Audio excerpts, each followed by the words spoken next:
gentlemen, welcome back. It's Friday night, and it's time for chaos. I think I mentioned this before, and I know you hear it in the chat. If you're watching this premiere on YouTube, you probably see it in the chat, or you see the ads or listen to the ads of the podcast. But I want to shout out our sponsor for this whole season, the publisher of Call of Cthulhu, Chaosium. They've been such an amazing help and support system for us. Big shout out especially to Bryant over there, who's just like become a celebrity in the Naish as much as anyone.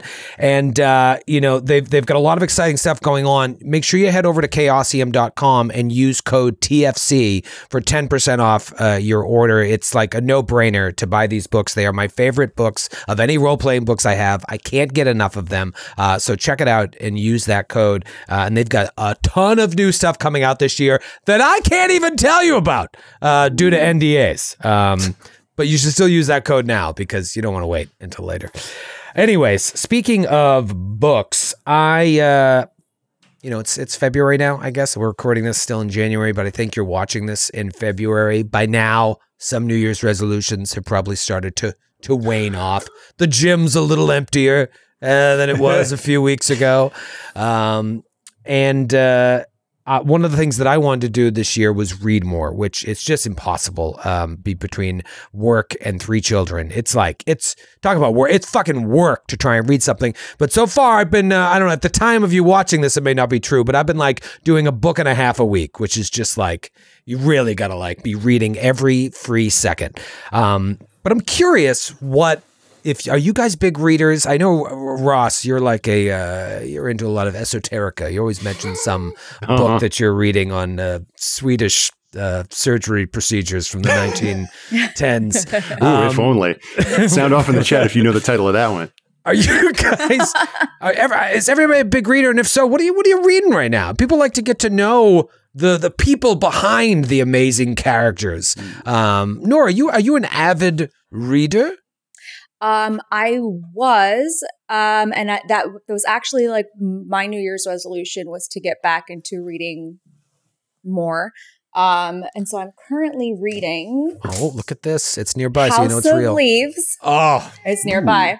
If you're a Cthulhu fan, pick it up because like right from the get-go, I'm just starting it out, so I'm not far into it, but it's already like super weird in the best way. And I feel like if you're into weird shit and cosmic horrors and like mysteries, this is right up your alley as well if you're like watching this. So. It's easily the most recommended book in the history of the network, and I've never read it, but like everyone else has. And yeah, everybody's always recommended it. I feel like every time Joe opens his fucking mouth, he says House of Leaves. Yeah, Joe was the first one that told me about it years ago, like pre-network, and then everyone else, like Sydney, is like, oh, I've read it. It's supposed to be really good, and also, correct me if I'm wrong, it's like visually interesting as well. Like there's a lot of, I don't know how deep you've got into it, but some pages like the colors change, or like one word is always in a certain color. And yeah, they do some really interesting things visually. Also, if you've read Infinite Jest and you know all about like a book within a book, just in the footnotes, this is kind of like a similar vibe to that. It reminded me of that. Yeah, it's been sitting on my bookshelf forever because it was gifted to me and everybody raves about it. And this was like, this is the year where I get back into reading and, make more time for it. So, yeah. So far, so good. Rob, are you a big reader? No, come on. I mean, fellow parent. Yeah, there's that. There's Baldur's Gate. I read a lot in that. A lot of letters, a lot of journals I've found. So most of your reading is the one page of every Baldur's Gate book. I mean, part of it is it takes me forever to read. I don't know why. I'm just a slow reader anyway. I will say I got more into it in the last year than I had been in a long time. And part of that was just because I'm reading, like, I got super into the Discworld books, which I had never read. Discworld, what is that? That's Terry Pratchett. He writes, I mean, it's all like basically like, honestly, it's like GCN in a nutshell. It's just like fantasy comedy. Okay. I mean, I've heard of Terry Pratchett. He did Good Omens with Neil Gaiman, which everyone loves. But then he has just this fantasy setting called Discworld. Okay. And just, there's just an inept wizard that I really relate to, who's a protagonist in a bunch of the books, but they all like, it's not the same characters in all the books. It's like you can basically just pick up one and pretty much be guaranteed that you don't have to have read any other ones. That's cool. And there's like 40 something. They're great. They're also super quick reads and they're hilarious. Just nice, dry British wit. You love a good British wit. Yeah, I've heard of Terry Pratchett. But now maybe I have to check one of these out. I like that you can just read any of them and not have to read the series. Yeah. Yeah, I read one that was called Guards. That was amazing because it's basically about like the City Watch. So That's it's like famous, yeah. It's like a cop. It's fantasy cop procedural book. Cool. But they are all mostly inept, and everyone they're coming across is inept. It's just like, but then there's like a dragon, or there's so it's just like that perfect blend of comedy and fantasy, which is all I want to inject into my life. That's cool. Kate, I know you're not a big movie watcher, but what about books? Do you crack open a book from time to time? No. Next question. Fuck books. No, not fuck. It's not like movies. Reading makes me sleepy. It's like hard for my brain to read. It's like the voice in there just doesn't shut up. Yeah. And a lot of the times I'll be reading and then I'll be like, I have not been reading this entire time. And then I get frustrated and it's hard for me to pay attention to like what's going on. And I just like, I'll like go through spurts where I'll like read a bunch for like a couple months and then I just forget about it because a new video game comes out. Yeah. Yeah. So you moved on from reading. Have you tried books on tape? So I did. One of my good friends, when the pandemic started, she started a book club. So I was like, I'm gonna try my best. And I could not read any of those books because I'm not even picking those books. Like reading things I'm interested in is one thing. Reading things that like someone else picked and I'm like, what is this? So listening to audiobooks, I discovered that. That's the word I was looking for, not books on tape. I don't imagine you're like pulling out your yellow sports Walkman to listen to one of the books like I could not read for the life of me. It was Anne Pratchett, the something house. It's narrated by Tom Hanks. Sounds riveting. And I was like, I could listen to it all day long. I could not read it. What if you're like, it's this House of Leaves book? It's fucking awful. Well, that one, it's like sleepy. It's meandering. It's like a cozy, slow burn book. And I'm like, I don't like that. Yeah. I need action all the time. I've always been very anti-audiobook, but in my pursuit of trying to take in as much information as possible, I'm sprinkling in an audio one all the time with what I'm physically reading just to maximize reading. Oh, nice. But as someone who's like got borderline obsessive compulsive disorder, like I have to make sure I listen to every single word. So I'm constantly like going back for when my mind wanders while I'm driving. And I'm like, so it's taking a lot longer to finish the audiobook. Ross, I saved you for the end because I imagine you have a whole room in your home. Just pulls out like a big parchment. Yeah.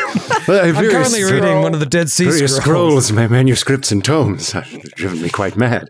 But honestly, y'all, this game has produced I love the idea of a book as a portal into another world, and that you can sort of string them together. One leads you to another, that leads you to another, and like I feel like people get into this game because of a love of reading of H.P. Lovecraft's work. That as creepy as that world is, there's a fascination to it and an urge to kind of dwell in it, and so I kind of was like looking at other works of weird fiction lately, and I got really into these two British authors, Robert Aikman and Arthur Machen. Arthur Machen wrote before H.P. Lovecraft. Lovecraft was a big fan of Machen's, and he has his probably most famous book is called The Great God Pan, which is a very Lovecraftian creepy tale. He's got another great one called The White People, which It's one of my favorite. Sounds like a book Lovecraft would enjoy. Yeah. It seems like a book he'd love. It's like flew off the shelf into HP. It's like nothing scary about this. Awesome. Yeah. I don't know what this was about, but I love that title. Yeah. Like who's he writing about? Great. I love the HP Lovecraft's horrors. They're like horrible intergalactic tentacle monsters, also Italians. He's not a well man. What the white people is. I don't want to spoil anything about it. Kind of. It's very eerie and interesting. He's got another great one I enjoy called A Fragment of Life.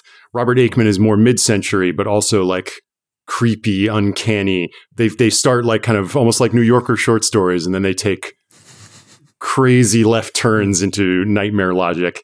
So that's what I've been digging. But also just, I don't know, like the Von Villiers of it all. I was like, I want to read a piece of like Catholic mysticism. So I picked up a book called The Revelations of Divine Love, which I think I mentioned in one of the episodes, which is this book by a medieval anchorite British nun, and it's one of the first books in English written by a woman.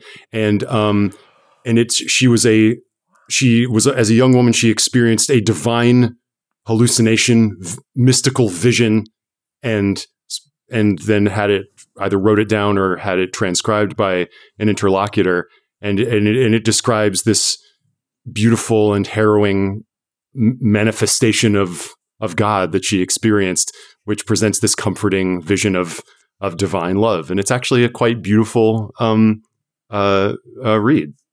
Wow. I'm looking at, it's got a whole Wikipedia page and it's pretty extensive. This is an old book. This was written in between the 14th and 15th centuries. Yeah. So we're like Chaucer times. It's like it's being written. Julian of Norwich is the author. And another like British Catholic woman, Muriel Spark. I read a random book of hers called Loitering with Intent. That said, like post whatever. I'm yammering, but like that kind of. Yeah, man, I'm just glad I didn't bring up that I was reading like comic books lately. But damn, dog. Also like audiobooks, and the best audiobooks for me to listen to are big old history tomes. So if something is like an imposing thing, it was like, oh my god, this will put me straight to sleep, Kate style. If you just have that running in the earbuds, and that's why I recently finished Rick Perlstein's Nixon Land, which I cannot recommend highly enough. Holy smoke, is like the Nixon era crazy, like and all the turmoil and stuff of the past 5 years. Everything new, everything old is new again. It's all it all has happened before. I didn't realize, I was just ignorant. Like, you know about Watergate, but like Nixon was also doing all kinds of insane stuff. Like when George Wallace got shot, he was sending the same guys who orchestrated Watergate to try to go to the assassin's house and plant left-wing reading material in his apartment to try to make it look as though he was a far left radical. Like he tried to mount a campaign by sending crumpled $1 bills to Jesse Jackson in 1971, so that he was convinced that there was a grassroots campaign to support him, to try to run Jesse Jackson as a Democratic spoiler in the Democratic primary. Like, these are two of like a billion things that he was focused on, and also just the ineptitude that was like surrounding the entire situation. Oh yeah, it's a gong show, and so many of the guys who ran it were all these like former college Republican students, which is why all those Nixon era dirty tricks feel like frat pranks, because like it's all the stuff that they've been doing, like because they are. Yeah, So that was. I'm glad. Thanks for giving me the opportunity to talk for 45 minutes. Sorry. Well, I mean, look at the depth of character that you display with Vaughn. Obviously, all this work is adding to that. I imagine where you're touring with the improvised Shakespeare company. Are you constantly reading Shakespeare on the sly? Yeah. So I was reading Twelfth Night lately. I'm trying to knock them all out.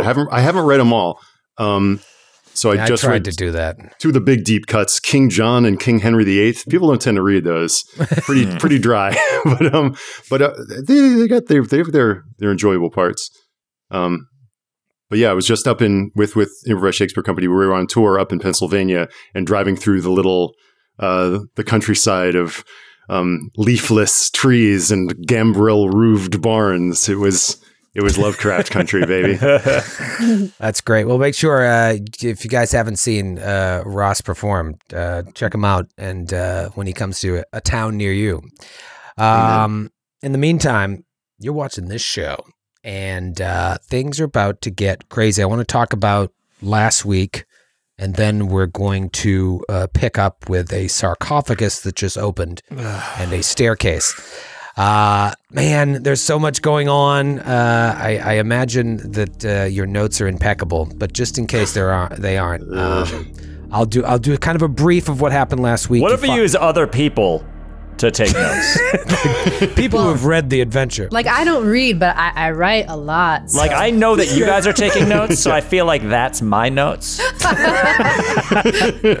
I got it all up in here. A good 40% is. It's tough. I mean, there's just a lot going on. Luckily, there's a lot of handouts, and some are relevant, and some just aren't, and that's purposeful. We've established I don't like reading, so why would I want to read my notes? This group is operating under high school group project rules, where it's like, yeah, we took notes, by which I mean Kate took notes. And then Ross reads them. As long as you guys meet in person once a week for drinks to go over your collective notes. Well, obviously, that's all that happening. matters. Yeah. You finally met with Inspector Barrington at Scotland Yard. This was one of the connections that you had to Jackson Elias. You knew that Jackson had spoken with him, and then you see Inspector Barrington's name mentioned again on an article that Jackson was researching when he got into town about something to do with these Egyptian murders, these string of murders across London, of Egyptian nationals. That seems to be the one underlying thing tying them all together. So you meet with him to talk about, you know, what he was talking with Jackson about, and also like, well, what's the deal with these Egyptian murders? And you learn a little bit about him. He's not being completely forthcoming. There's some information he doesn't feel comfortable sharing, as it is an ongoing investigation. He also is pretty clear, like, listen, I don't know what you're after, but seeing what happened with your friend, who clearly got in a little too deep, you know, leave this to the professionals. If there's information you have, I'm happy to hear it. I'm in fact kind of desperate to hear it, because the investigation isn't going that well. But don't go being a cowboy out here. We frown upon that. You share with him about the cult of the bloody tongue, and he is like, well, that's interesting, because Jackson believed that these murders had to do with something called the Brotherhood of the Black Pharaoh. And you guys mentioned the Penhew Foundation, and you mentioned that you had met with Edward Gavigan, and you get the sense that Gavigan didn't have a very high opinion of Jackson Elias, even though you didn't get that same sense when you met him, although there was maybe a little racist undertone in his speech. Vaughn attempted to charm the inspector and fumbled, and that's when he really started to button up. And then Barrington told you about the Blue Pyramid Club and someone named Zara Shafiq from Empire Spices, and he felt that when he spoke to her that maybe there was something that she was hiding, so he had her tailed for a little bit, but it didn't really lead to anything. Anyways, you go on from there. You're trying to find some information about this truck that you saw outside the Penhew Foundation called Fairuz and Sons, but you haven't been able to get a hold of anyone yet, so you're still trying to figure out what's going on there, if there's any sort of connection to anything. Meanwhile, you split up. Margot and Carter go to try and break into the Penhew Foundation at night, while Vaughn and Fairuz go check out this Blue Pyramid Club. So Vaughn and Fairuz, you go to the Blue Pyramid Club, and it's a members-only club. You pay for membership. You go in there, and it's strange. You know, it's very Egyptian. There's music. There's a coffee room. There's hookahs. There's drinks and everything. And you start talking with someone, and maybe you're being a little bit too loud about the Brotherhood of the Black Pharaoh, and you know, it sounds like a dancer may have overheard you asking questions, slips you a note under your drink: meet me under an arch after the club closes. I have something to tell you.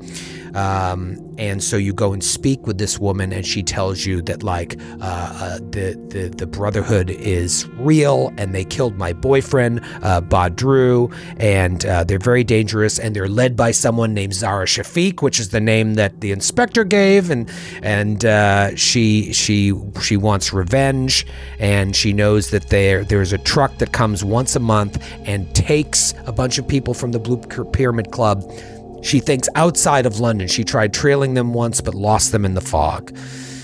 So, info dump. Meanwhile, Margot and Carter break into the Penhew Foundation, hop over, or pick the lock on the back fence where you saw those guys loading stuff in, go in the back door, break into that red door that was jumping out at you, and you can't open it because there's boxes stacked up in front of it, which doesn't make any sense. How would you even be able to get in and out of the room if there were boxes blocking the door? So you go into Gavigan's office, and you find a secret bookcase that leads to this secret room. There's all sorts of stuff in here, but the thing that really jumps out at you is this sarcophagus sitting on the floor. You try to open the lid, it doesn't open, but then you notice that the eyes of the sarcophagus look like they can be depressed. So you depress them, and this like mechanical engine whirs up, and the lid moves to the side, and there's a staircase going down below ground. Let's do a luck improvement roll. The weekly luck improvement roll, just remember, if you fail your luck roll, add 1d10 to your luck. And then meanwhile, I'm just going to go over a little rules note. We had a little snafu with the rules last week. On a normal failure, you can either push a roll or spend luck. You can't do both. When you fumble, you can't push the roll. The impact of the fumble takes place immediately, and it can't be negated through pushing the roll. And you can also not spend luck to prevent a fumble. So a fumble's a fumble. That's one thing I think we snagged last week. Any luck bumps? I got mine bumped up 8 points. Nice. I got 7 points. Woo! The luck. Get luckier. I'm going to take you right back to the Penhew Foundation. Carter and Margot, you have bumbled your way into this secret room, and there is a sarcophagus with a secret staircase. What is going on, and what do you do? Margot is trying to go down it. She's like hiking up her, like, I don't know, she's probably wearing a trench coat, just shifting, getting ready, about to like step over into it. Whoa. No. What are you doing? There's only 2 of us. I'm going down the stairs. The secret stairs. Yeah, there's secret stairs that are possibly run by a dangerous cult. I get it. But let's think about the last time we went down a set of stairs that was possibly run by a dangerous cult. We almost died, and there was 4 of us. So I feel like we got some good intel here. I say we go back, round up the troops, we can come back. I'm down. I'll go down those stairs, you know? I'm not some, I'm a brave man. I'm a man. But I feel like I'm also a smart man. And I feel like a smart person, man or woman, would go down with their friends, would go down with their squad. Do you know what I mean? Instead of going down and maybe dying. She like kind of turns away, but like under her breath, but like so you can hear, goes, it's like Gunter's here.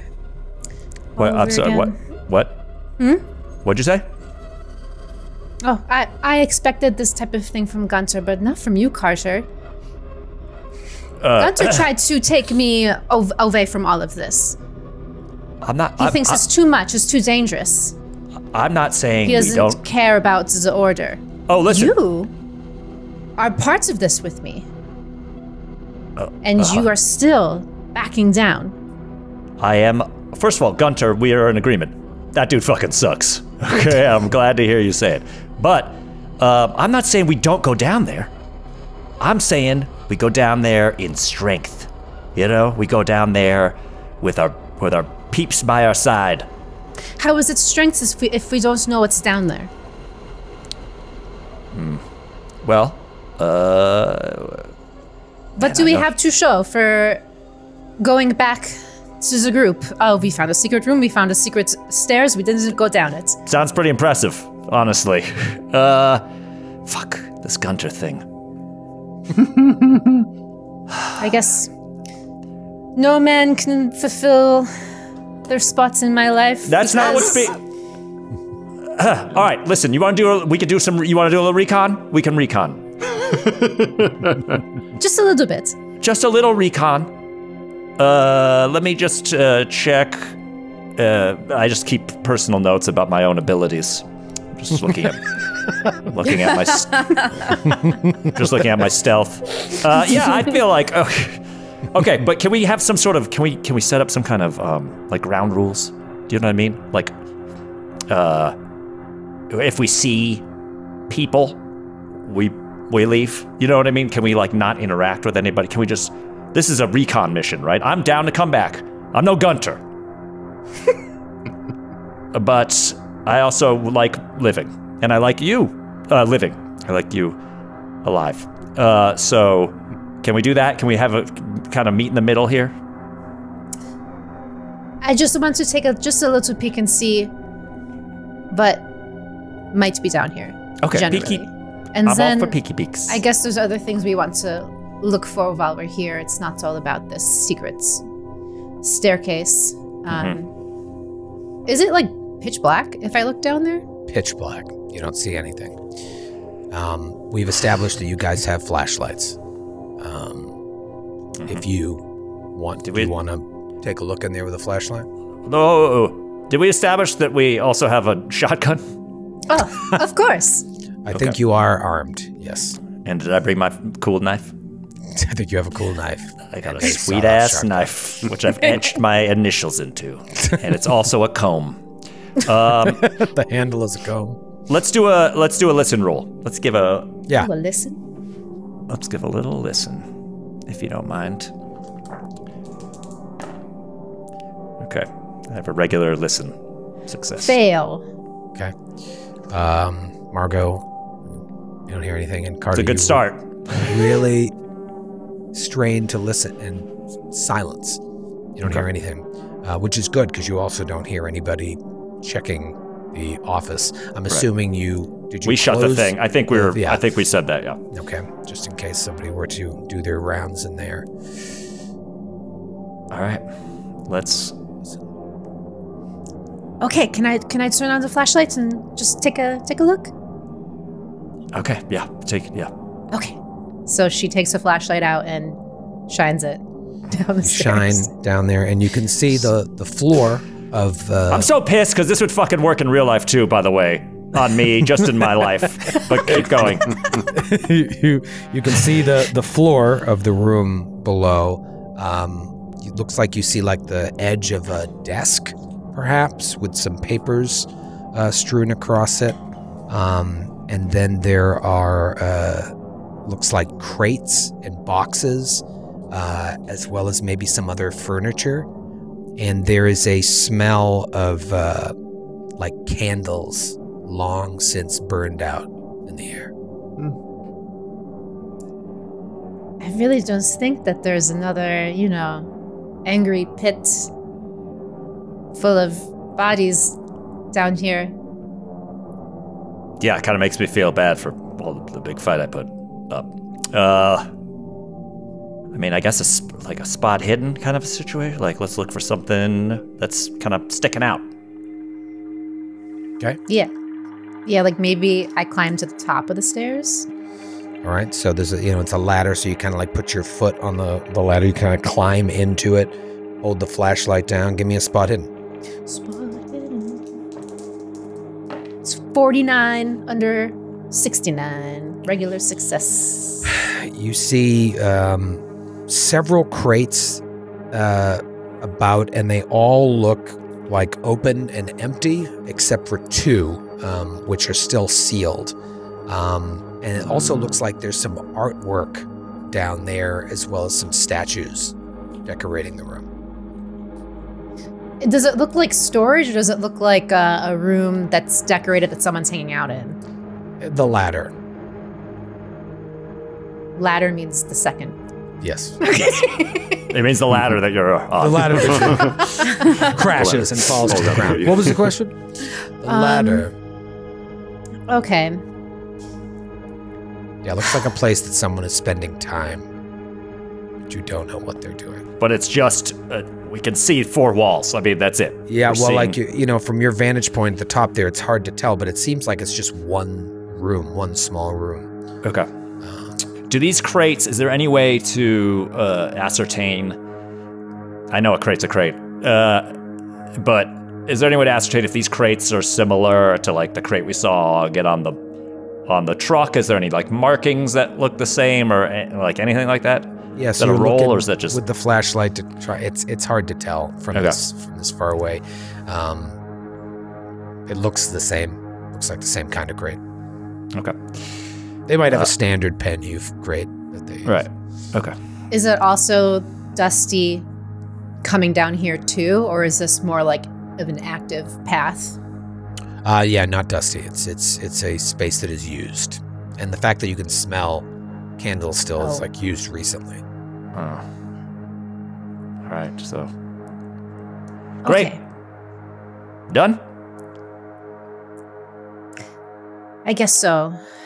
I guess it will just be hard to sneak back in here again with 4 people. That's true. I mean, the fact that there's just a room makes me less worried about the 4 people situation. But I guess we go down there and just do some light rummaging. Can I step down the ladder enough to see the whole room? Yeah, you step down, and your head like goes below the bottom of the sarcophagus, which is basically the ceiling of this room, and you flash the flashlight about, and yeah, there's 3 chairs, there's the crates, there's boxes, there's also some shelves and books everywhere, some stacked, some on the shelf. There's other stuff on the shelf as well, and then there's artwork both leaning on the floor and hanging in the room, so like to give a sense of decor, not just for storage. You flash the light around while you're holding onto the ladder. You see a light switch down there, and you also notice there are no doors or windows whatsoever. Like, it appears this is the only way to access this room. Okay. Now I know what you're thinking. You want to look at this artwork. But I just want to remind you, the last time you looked at some artwork, I'm just keeping... If we go down there, I'm just keeping... Sometimes I get taken to a place, but I always come back. I'm always fine. Yeah, when you were tearing out your clothes and you thought that wings were sprouting out of your back, it sounded... I'm fine now. Pretty... Okay, you want to go down there and look more? God, well, what else did we want to look at in here? Because I don't want to... What else did we want to look at in this building? I mean, this whole building was...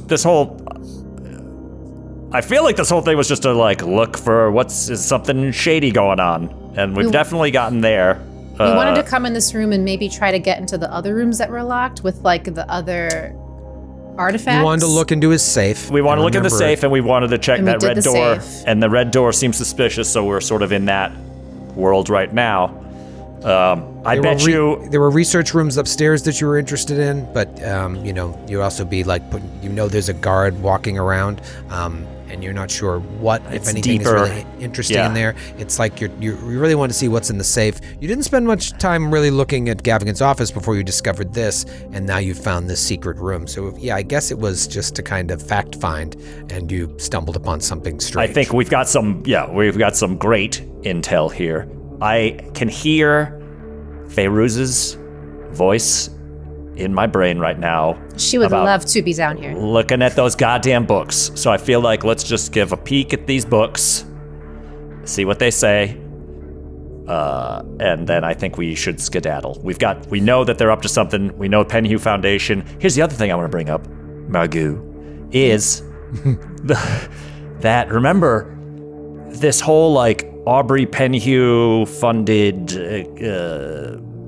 expedition that went down where they all supposedly died. Remember, they're like, people are talking about seeing at least one of them in like Shanghai. Mm-hmm. Like, what if they didn't die and they came back and they brought all this stuff and now they're spreading their culty bullshit throughout England, right?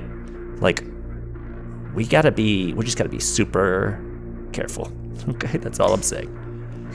I guess so. We were a bit rash in New York. Maybe I'll take a quick picture down here before we leave. And then maybe we'll investigate Gavigan's office just a little bit more before we leave to see if there's anything else. Yeah, I think I should look at these books. Not look. I don't open them. I just want to see what they say. I want to see Down in Zahol? down in Zahol. Oh, you're gonna go all the way down in Zahol? Yeah, I feel. You think Gunter would do that? Probably not. No, Gunter would not do that. Yeah, and I'm that's gonna why go. he does not have a space in my life. Exactly. I'm gonna go down, and I'm gonna do the brave thing, and I'm gonna look at the sides of some books. Okay. Pardon me. Oh, excuse me. We shuffle by each other on the ladder, all weird. All right, so you do a weird ladder shuffle, and you descend into the hole. Mm-hmm. Do you want me to stay up here? You can do what you want. Okay. I just want to point out, I think it's important that a woman does whatever she wants to do. I don't know where Gunter is on that either. Look at these books. She rolls her eyes and stays on the ladder for now. Margot stays on the ladder, and you descend. I want to check back in with Vaughn and Fairuz. You've just kind of been. It's late at night now. You've got to head back to the hotel. I mean, I think you would assume that Margot and Carter are going to be back by now. So I just want to see what this conversation is like for the walk or cab ride back to the Waldorf. Yeah. As you were just left, this woman just left you, and like she was afraid they're watching. They're probably watching us right now, and she runs off into the darkness. Yes. It rhymes altogether too much. This Zara Shathik, Shades of Silas Nakwane, what? Pardon? Shades of Silas Nakwane, the fellow who ran the Juju house, the Yes, demi-priest of whatever the bizarre rites were going on underneath there. Do you know the thought that occurred to me? And maybe I am just looking for threads here. I could be absolutely wrong, but I can't help but think.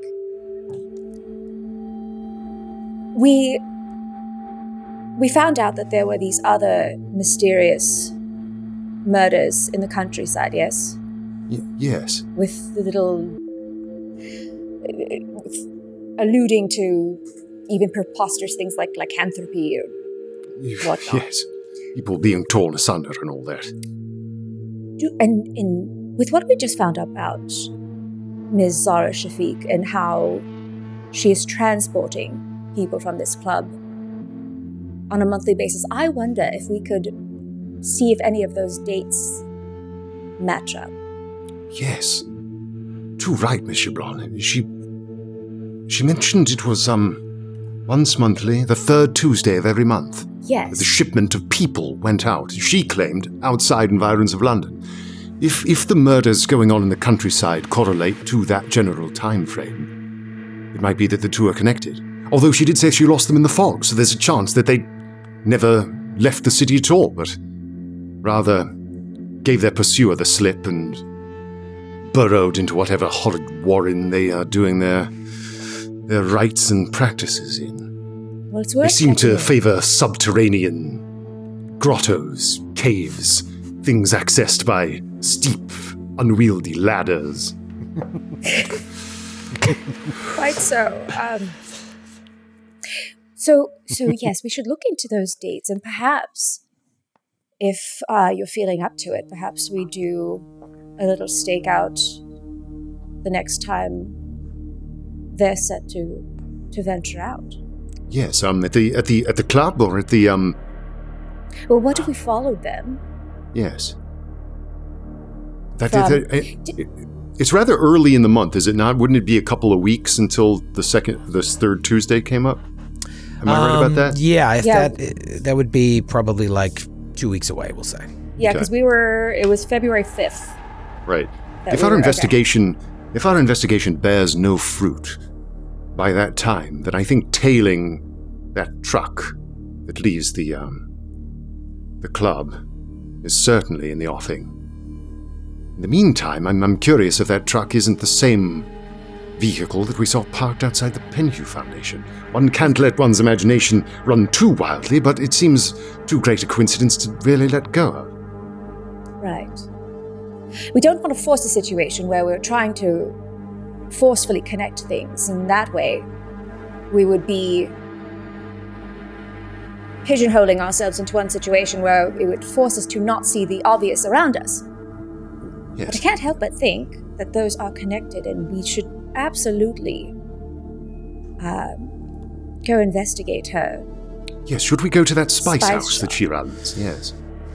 in business hours, of course. Yes. Although if Yalesha is right, exposing ourselves to her, it may be that her and her agents, if she is indeed some sort of black priestess of the Pharaoh, they're already watching us, aware of our movements. It's safe to say that that's a possibility. As you say that aloud, you look around while you're watching, and you're just enveloped by the fog, where you can barely see the lights of the windows where people are still up, and the fog seems to like move ever closer, ominously, as you say that. I feel terrible that we've been out and about and going to clubs and enjoying drinks and all, while Margot and Carter must be bored out of their minds. Yes, decamped in front of a dusty archaeological edifice, peering through windows. I feel rude not having even brought them anything to eat. Yes, indeed. Oh, no doubt they're already back in the hotel. I swear blind, of course, they didn't go in the damned place. That would be absurd. Yes. Whatever. And then, of course, we cut back to Carter underground. Yep. Inside the room. In the HBO version of the show, we then immediately cut to Carter falling down the last step of the ladder. Oh! There's a light switch down there. Yeah, I operate more comfortably in the dark with my own little flashlight here, just because I don't know why. You never know. You never know. Light switches could be rigged to blow. Okay. It could booby trap this whole room with a light switch. So yeah, I'd like to kind of obviously make sure now that I'm in the room proper, there's not like a eldritch beast waiting for me. You look around. You are alone. You appear to be alone in this kind of long room. There's like a little sitting area and a desk, like almost like a little study area. It's a little man cave down here. Yeah, a little man cave. You also see a chest, an ornate chest that you couldn't see from above, off to the side, as well as the bookcase, the artwork. And like I said, there's crates and boxes that have all been opened and emptied, except two, where the lid is still on. And now that you're down there, yeah, it looks pretty similar to what was put on that Fairuz and Sons truck. Okay. All right. So shit. Okay. So I'm not looking at that artwork. I want that clear. I want that on the record. I'm not looking at that thing. But this ornate chest, obviously, it tickles something within Carter. It's gonna go check that out. Okay. It looks to be made of carved sandalwood, and it's inlaid with depictions in silver of kind of unwholesome looking creatures that are kind of like a half ape, half lizard. And the arms on the creatures are unnaturally extended, and they kind of extend and reach out towards each other. Wait a minute. Half ape, half lizard? Like something that could come through a rift in time and space above somebody's head named Larkin? Or no, Larkin. It does look very similar. Now that do I need to do like a knowledge or something to remember that? You could do a Cthulhu mythos. I imagine your mythos score isn't very high. Oh, that's probably nothing. But yes, it's just it's you, the Rob, thing. It's and the you, thing we Carter, saw. Yeah, that's the immediate impression you get is this thing. But this is sort of a decorative. They're sort of artistically displayed on this chest with their arms reaching out towards each other right at the place where you would open the chest. But oh my God, that's exactly what it looks like. Hey, What? Margot. What? I don't know if you remember because it's such an everyday occurrence, but do you remember when we faced Larkin and we pushed him and we poked him and we prodded him until like that hole in space opened? Yes. And they're all over this fucking box. What? I feel like you're like around the corner now because we couldn't see the box from the stairs. So I'm just like hearing you say that this image. They're on this box. I thought you were looking for books. I know, but then I saw this ornate box. Just take a picture of it. Okay. All right. Okay. Should I open it? Should I open the box? Now it's like we've switched. Does it look trapped? Does it look trapped? safe to open? Oh, it has hinges, right? It's like, or is it some crazy Hellraiser puzzle box? I don't know how that can just be opened up, and there's no lock on it. Oh dear. Okay, I'm gonna open this box. You open the chest, and inside are two elegant silver daggers. And they're sort of like inlaid in the box. The box has a like felt depression where the two daggers are laying crossing each other at the blade. Mm-hmm. That's the only thing this box is meant to hold. I do like fancy knives. Shit. Okay. There's two fancy knives in here. I don't think I want to like touch them necessarily. Do we just take this or do we leave it? Well, do we want it not to be known that anyone came down here? Yeah, it's a good point. Even though these probably would fetch me a pretty penny on the black market. Teach an old dog new tricks. Yeah. Okay. Well, we know these are here. That's shady as shit. I'm gonna close this box. I'm closing the box. Yeah. Okay. All right. Let's look at these books and let's get the fuck out of here. I'm starting to freak out. You walk past the desk with just papers and laying all over it, and drawers. You see the artwork leaning against the wall. You see like a little box with like food and water in it, sitting right next to the desk. Like a few days' supply of food and water, and just other shit laying on the desk. Anything catching my eye on the paperwork, like crazy schematics to a gateway to hell or whatever? You scan the flashlight over the desk.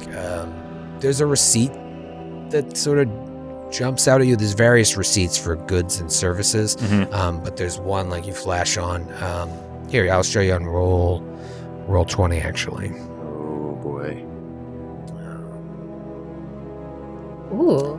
Okay. Cast iron walk-in safe, custom built. Yeah, it's a receipt from Ernest this. Whitfield & Co., Birmingham. Custom cast iron safety deposit boxes and safes. Their motto, our diligence is your security. It's an order number, a year, 1922, which is 3 years ago. And on March 13th of that year, a cast iron walk-in custom-built safe was purchased for what looks like 108 pounds. It was delivered and fitted by Henson Manufacturing in Derby for 24 pounds, for a total of 132 pounds, and then a little note, paid with thanks. That's nice. They thanked him when they paid him. Wow, so a walk-in safe. Okay. And then you see another receipt that jumps out at you because you see the Fairuz and Sons logo on it. It's a receipt from Fairuz and Sons of London for the 6-month hire of a truck. 6 month. Okay. Just the truck rental. Okay. All right. I guess, unless we've determined it's already kind of happened in here, some sort of look around to see if this room is the location of the hidden walk-in safe. I can't imagine this room itself is the walk-in safe, right? That would be more than however much. Yeah, that doesn't seem like the room is that. It's not like he paid like for a bunker. Yeah, so you scan around the room and you don't see anything that sort of matches that description. Okay. Although you don't know what's in those 2 crates. Right. You know it's not in the chest.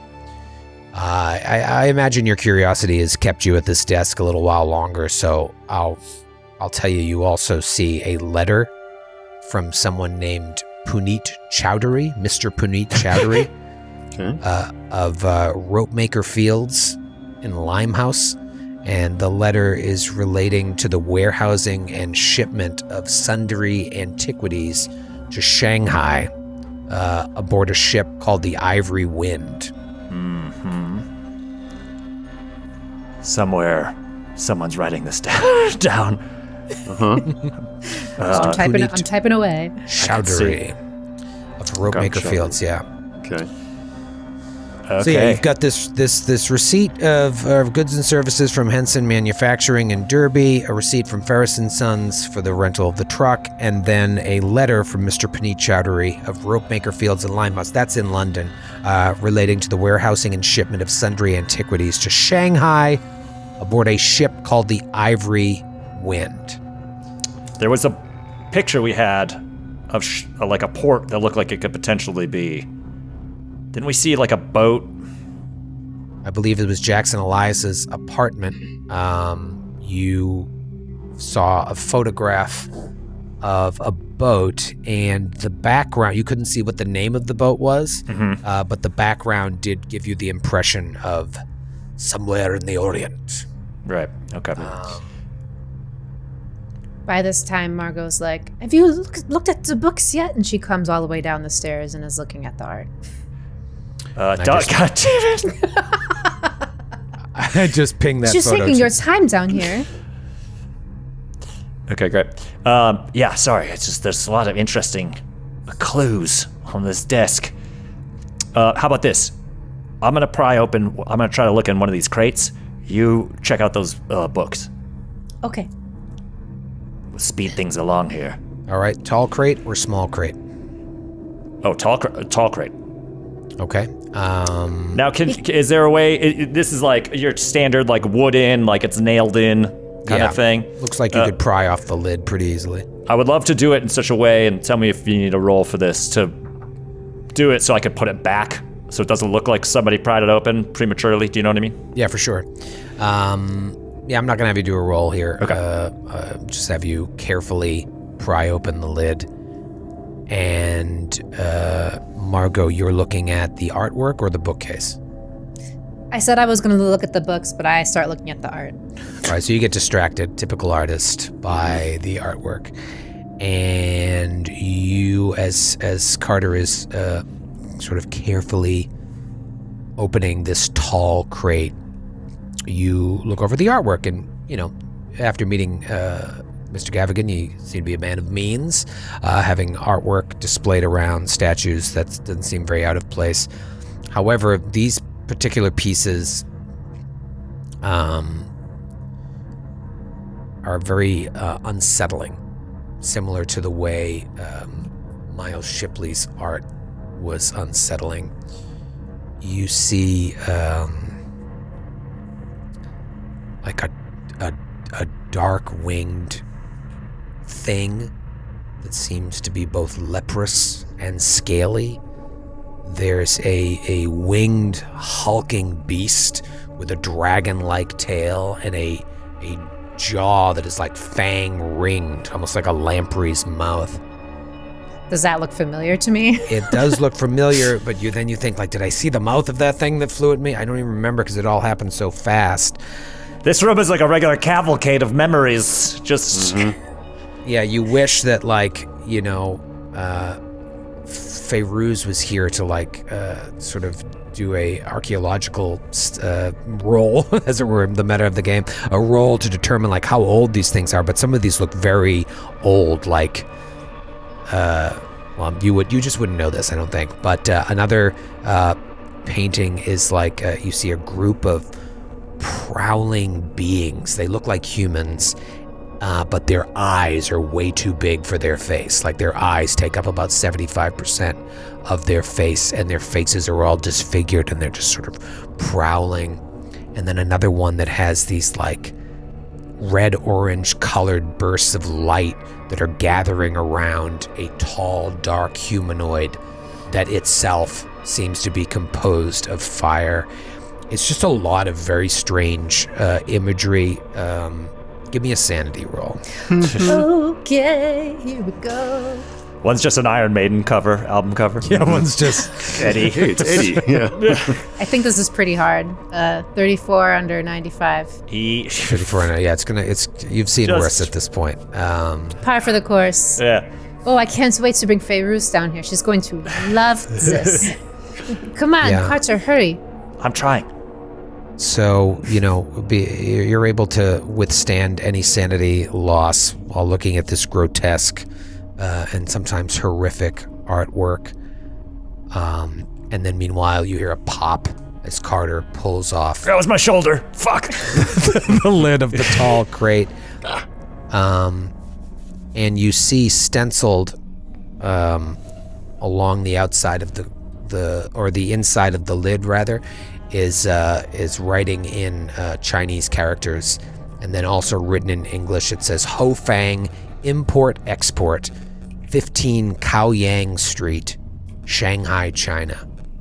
Okay. And then in smaller letters, right on the front of the crate, it says, "Attention, Honorable Ho Fang." So perhaps the owner of this Ho Fang Import-Export. You look inside, and there's a bunch of straw and what looks like a corroded brass statue inside. Okay. Of anything in particular? You'd have to pull it out to see what's going on in there. Gotta really. Carter closes the lid. Neatly puts it back on. Something was in there. Shit. Do I have to? Can I just brush the packing away so I don't actually have to touch this thing? Yeah, just kind of like pushing at the... Not trying to metagame too much, but I feel like straw. at this point Carter's terrified of everything. Without handling the statue itself. It looks like some sort of bulbous thing, but the top of it is like an Asian rice hat. Okay. And it seems like under the hat is like a mass of something bulbous coming from the face of this figure. It's like a statue of some sort of figure. Okay. Bulbous hat person. Okay. Okay, there's something in here. It's a bulbous person with a hat. Bulbous. Yeah. And I'm gonna open this other crate. Oh, I'm gonna carefully put this other thing back. As you, kind of brush it back and start to close that crate, you feel very, very cold. And there's no windows or doors here, just like cold air brushes against you. Okay. Good to know. I mean, it is England. It's a little drafty. You go over to the second crate, and stenciled on it, this is the smaller one, it says Randolph Shipping Company, Port Darwin, Northern Territory, Dominion of Australia. All these threads are coming together. And along with that stencil is a curious symbol that looks like a combination of it's like almost like a stylized deer's head or some sort of creature with wings. You can't tell if it's antlers or wings, the way in which this depiction is artistically done. In smaller letters are the words "personal to Mr. Randolph." You open up that crate similarly, like being very careful, and laying on more straw is like a 16-inch high representation of a fat dragon-like figure whose evil-looking head is like fringed by tentacles. And it shocks you enough to provoke a sanity roll. It's just like, It's only a matter of it's like time. looking at you. Yeah. Ah! Are you okay? I'll tell you in a second. Fuck. Nope. No, I failed. All right, give me 1d2 sanity loss, so roll a d6. You lose 1 on 1, 2, 2 on 3, 4, 3 on 5, 6. Wait, no, that's wrong. No. I fucked up. You roll a d4, not a Yeah, d6. and then okay, great. Whew. 1. One. Okay, so it just seems like this fat, winged, tentacle mouth thing is staring at you. There's a real creepy tentacle face. I'm not into these crates. I'll be honest right now. Okay, well, I'm shook. let's go. Let's go. I think it's time to go. I got a little draft going. I think I wore my ankle socks. All right, and then I start closing the lid for this one. You start closing the lid. Margot, you did come down here to look at the books, and there's a lot going on down here. But if you are worried about time, you're just kind of doing a quick glance at like, what is this gentleman reading these days? And there's the bookcases themselves are beautiful, walnut bookcases. All the shelves are glass protected, and there's books and notes and scrolls behind them. So there's some jars as well, and you see volumes in German, French, Latin, Spanish, and then a couple in English as well. There's just a lot going on there, and I'm assuming you're just kind of like, and then get the fuck out. Yeah, I think at this point we need our other two. Right, and if the intention is to like make it look undisturbed down here, I'm assuming you don't want to take anything. So right, climb the ladder, and you get back upstairs. You depress the eyes on the sarcophagus again, and luckily it works. Close the sarcophagus. You come back into that little tiny space that was like the secret room before the secret room, and then you are just outside of Gavigan's office. You slide back into there. What else do you want to do here before you turn in for the night? Anything, just a quick scan of Gaffigan's office. We didn't do that. I feel bad because it's like 20 minutes of us just like, I look for this. Yeah. I look for this too. Yeah, I thought about that. You know, that's why I checked in with them. But at the same time, it's like, this is an information dump that is for everybody. Yeah. Oh, yeah. Yeah. But, yeah, you have an opportunity here, so you might as well use it. You're just looking around his office just to make sure. And yeah, then how about before we fuck out? And it's up to you, Troy. Like, if think I should make another do another listen roll, listen for any rounds going on before we take the time to quickly look in the room. Yeah, I'll say that you guys have an active listening right now, and you would Okay. know someone isn't going to surprise you because they don't. You would think don't expect anyone to be in here. All right, so looking around his office, give me a spot. Let's give me a spot hidden to see if anything really else jumps out at you. Okay. Ooh, this might be extreme. 12 under 69. Darling, I don't know why I rolled an extreme. Sorry. So, extreme success. You do. Okay.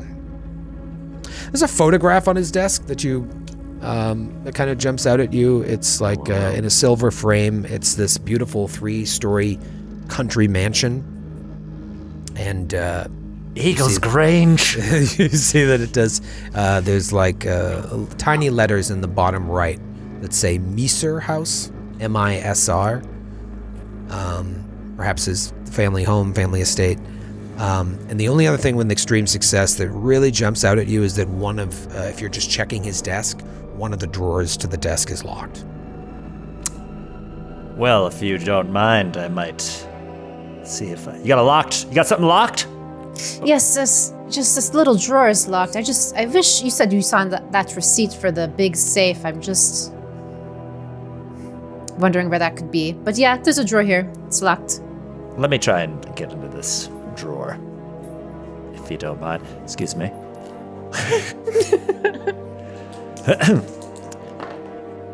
I got a 2 under 48. Wow. Carter, Very since we impressive. walked into this building, his locksmithing has been insane. Your skills, this is your perfect I've been for the job empowered here. now after all fucking showing Gunter up. It's right. Yeah. You open it up, wondering what the hell it could be, and what do you keep in a locked drawer? And there is a single telegram sitting in the drawer, and it's a recent telegram. Let's go back to the VTT, and I'll show you. Give a read there, Carter. All right, there's a telegram in here. I'm going to look at it. Worldwide Telegraph Service. November 6th, 1924. Giza dig well. Stop. All is planned. Stop. Work apace at Mycerinus. Stop. Thank you for your assistance. Most helpful. Stop. Dr. H. Clive. This was dated June 11th, 1924, paid in full in Cairo, Egypt. Oh, right. Yeah, there's this other date. Okay, yeah, that's important. Okay. Wait, sorry, I'm confused. So it's dated 6/11/24, but then it says November 6th, 1924 in the actual... So it was sent. Oh, yeah, right? Oh, it's because they do the dates backwards there. They do the day and then the month and then right. the year. Yeah, Oh, it's duh. 11/6. Okay, yeah. Great. Dude, I would have stared at that Nice forever. work, Kate. Yeah. Well, I don't know. You got me. That's Cthulhu for you. Nope, just a dummy. They waited several months before they sent it. Okay. Clive. Mycerinus. And that's all that really jumps out at you. Wait, didn't we just broke see into this the Clive safe. name? This is why I should take notes. I think it was, or well, wasn't it? Why? Because there are the Penhew Foundation is involved in other archaeological digs, and I think this is one of those. Okay. Yeah, you know Clive they is one have of their hands in several of the digs. They fund those digs. You know, is there something about this one that makes it need to be behind a locked drawer? You don't know. Nothing really jumps out at you, but certainly something to file away. And you said, Troy, that that right now it's 25, right? We're in 1925? 1925, February 1925. And the Carlisle expedition has happened by this point. I'm just trying to line it up. Whatever, we can go through the... Yeah. What does The that details received by say? Because it says sent by and received by. A. Peters. Received by.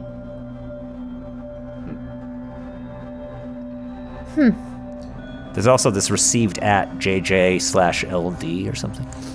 Yeah, the handouts for these are phenomenal. So thorough. So I wish we were Yeah. playing in person because, like, the box set gives you the physical handouts. It's awesome. Too. Great. Okay. Yeah, so that's what you let's- see in there. Assuming that you feel like it's time to get the hell out of here. Pushed our luck. Give me a stealth roll. If I'm assuming Carter's going to go ahead rather than like let's stealth together. Yeah. And run the risk of having Margot make a noise. All right, I'll give a quick peek. Hold on. Oh! I failed it. Okay. You're interested in pushing or? Yes. Okay. What do you do differently? Good reminder. I'm assuming the first time was just like a quiet peek or a listen. Yeah. Let's see. I'm trying to stealth out of the room, right? You guys just want to get to that hallway, get back out because you left the lock kind of open so it looked closed. Yeah. Carter has a tiny vanity mirror that he checks. Oh God, excuse me. My throat failed to check.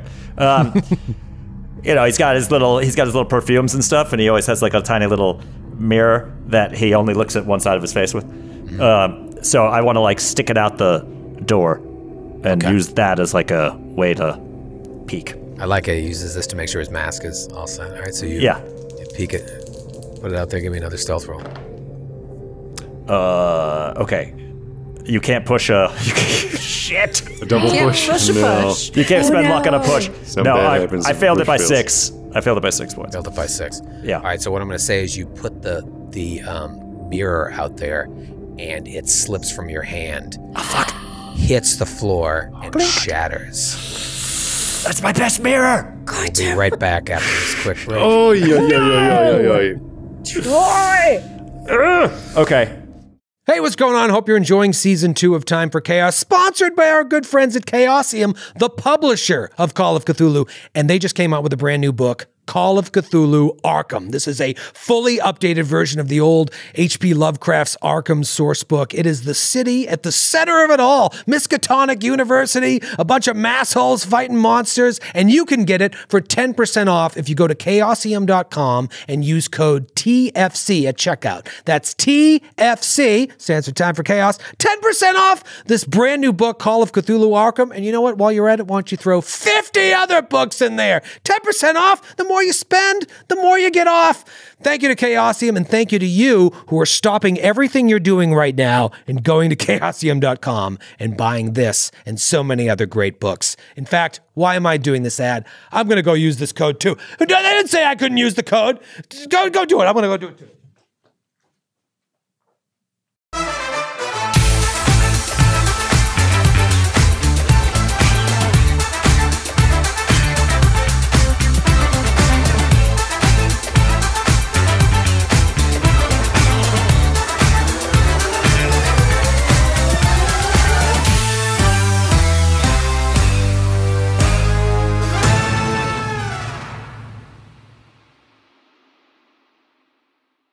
Still relying on digital dice rollers for your random number generating needs? There has to be a better way.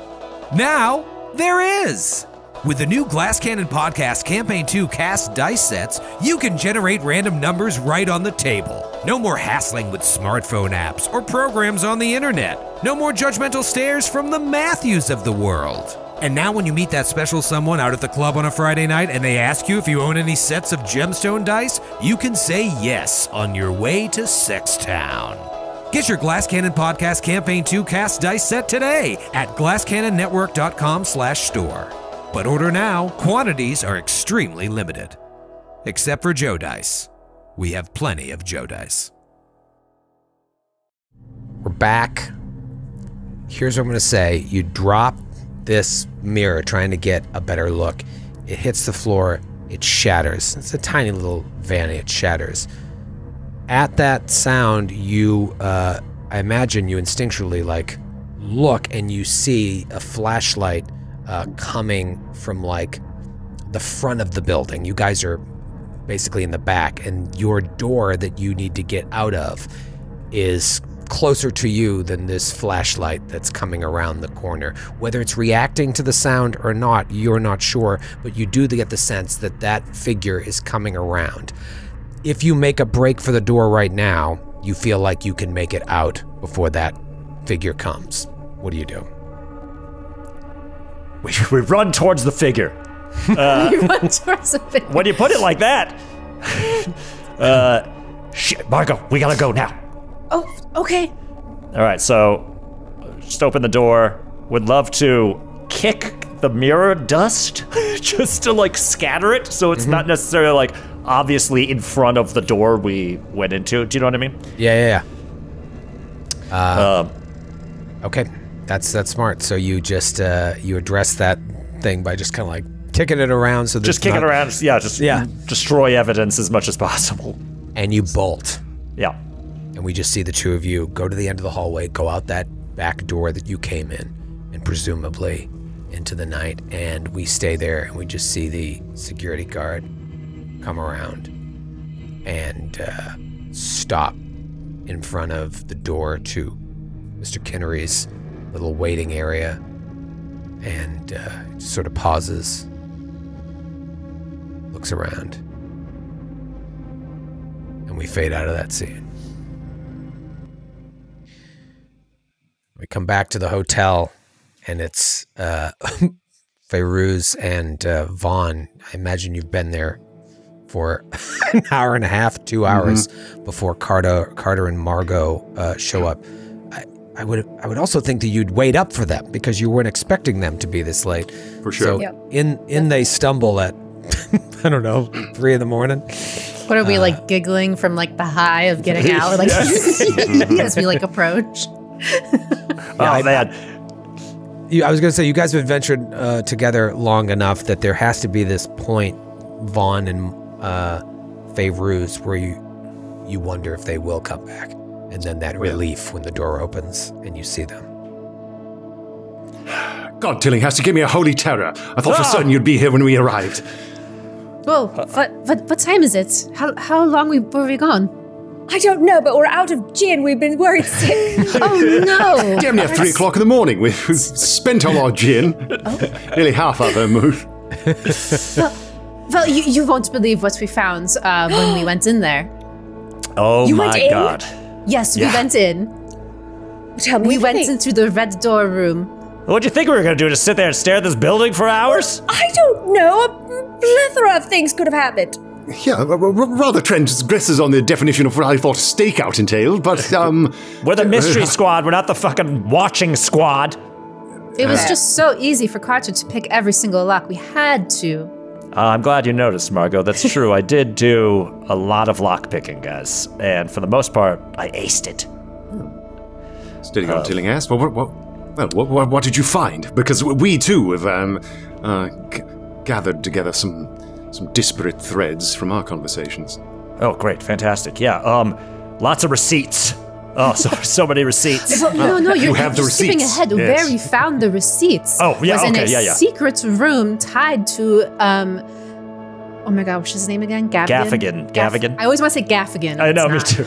not. Gaffigan's room It's a great, has clean comic. has a secret room behind a bookcase Why would you have a secret room? with a sarcophagus in it, and inside the sarcophagus is another secret room. Yeah, And I want to down there back. were I want to the back up. receipts. I want to emphasize it again. A sarcophagus is in a hidden room in Gaffigan's office. That when you push the eyes into it, it opens up and reveals another secret room downstairs. Which I wanted to go down immediately, and Margot was like, well, maybe we don't go. And I was like, let's do it. Yes, sir. The Typical fact that this was- sang-Freud from you, Tillinghast, to go down Fairuz, into the breach. there's so much cool stuff down there for you to look at. I didn't know what it was. It looked so old. Oh, you would have lost your What was mind. it? There was very, very old art. There were books everywhere, just books and scrolls, and it was beautiful and it was overwhelming. I couldn't piece anything out. We were getting a little nervous, but there were crates, statues, I popped open some crates, 2 different statues. a chest. The chest had 2 fancy knives in it. And on the side of this chest, guys, you remember Larkin? Do you remember, I don't know if you recall this small thing. Larkin. Vaguely remember him, yes. Yeah, lizard ape came out and told us he'd see us again. Of the sky. Yeah. He's all Yes, over I- that box. So you're telling me that there's a secret room within a secret room that has artifacts. Uh-huh. And the Books. transfer of artifacts as well. Yeah, Sending, going to receiving. Shanghai, going to Australia. Uh-huh. These are the So points on the map. Yeah. Yes. So you think those people are still alive and shipping artifacts back? I mean, I don't know if it's people from the Carlisle expedition, but they're definitely like the places that we've seen as potential investigative leads across the globe. It's what Mr. Elias was saying, implying that this... The cult of the Bloody Tongue, the Brotherhood of the Black Pharaoh, these are all multicultural organizations interlinked by strands of commerce and shipping, moving items associated with their dark arts back and forth around the globe. Mm-hmm. To what end, we know not, but the Penhew Foundation then is absolutely riven through with corruption at the highest order. Oh yeah, they're awful.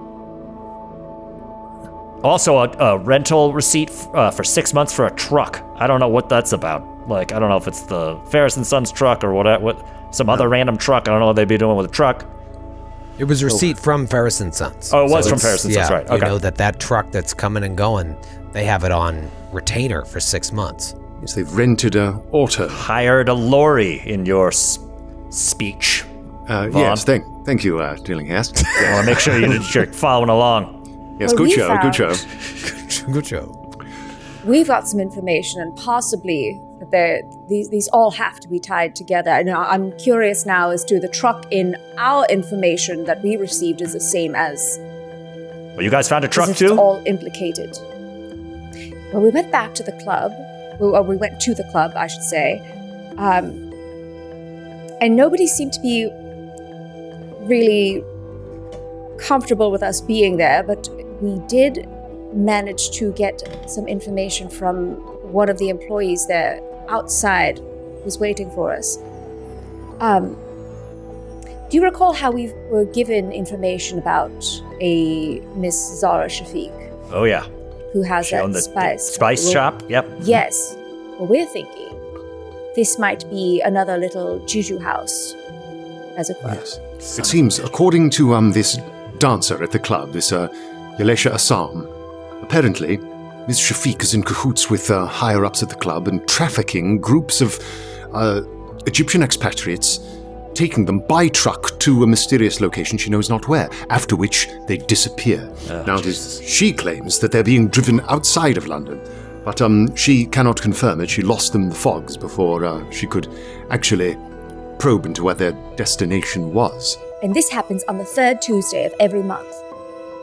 Here again, we have something not unlike what was happening at the Juju House.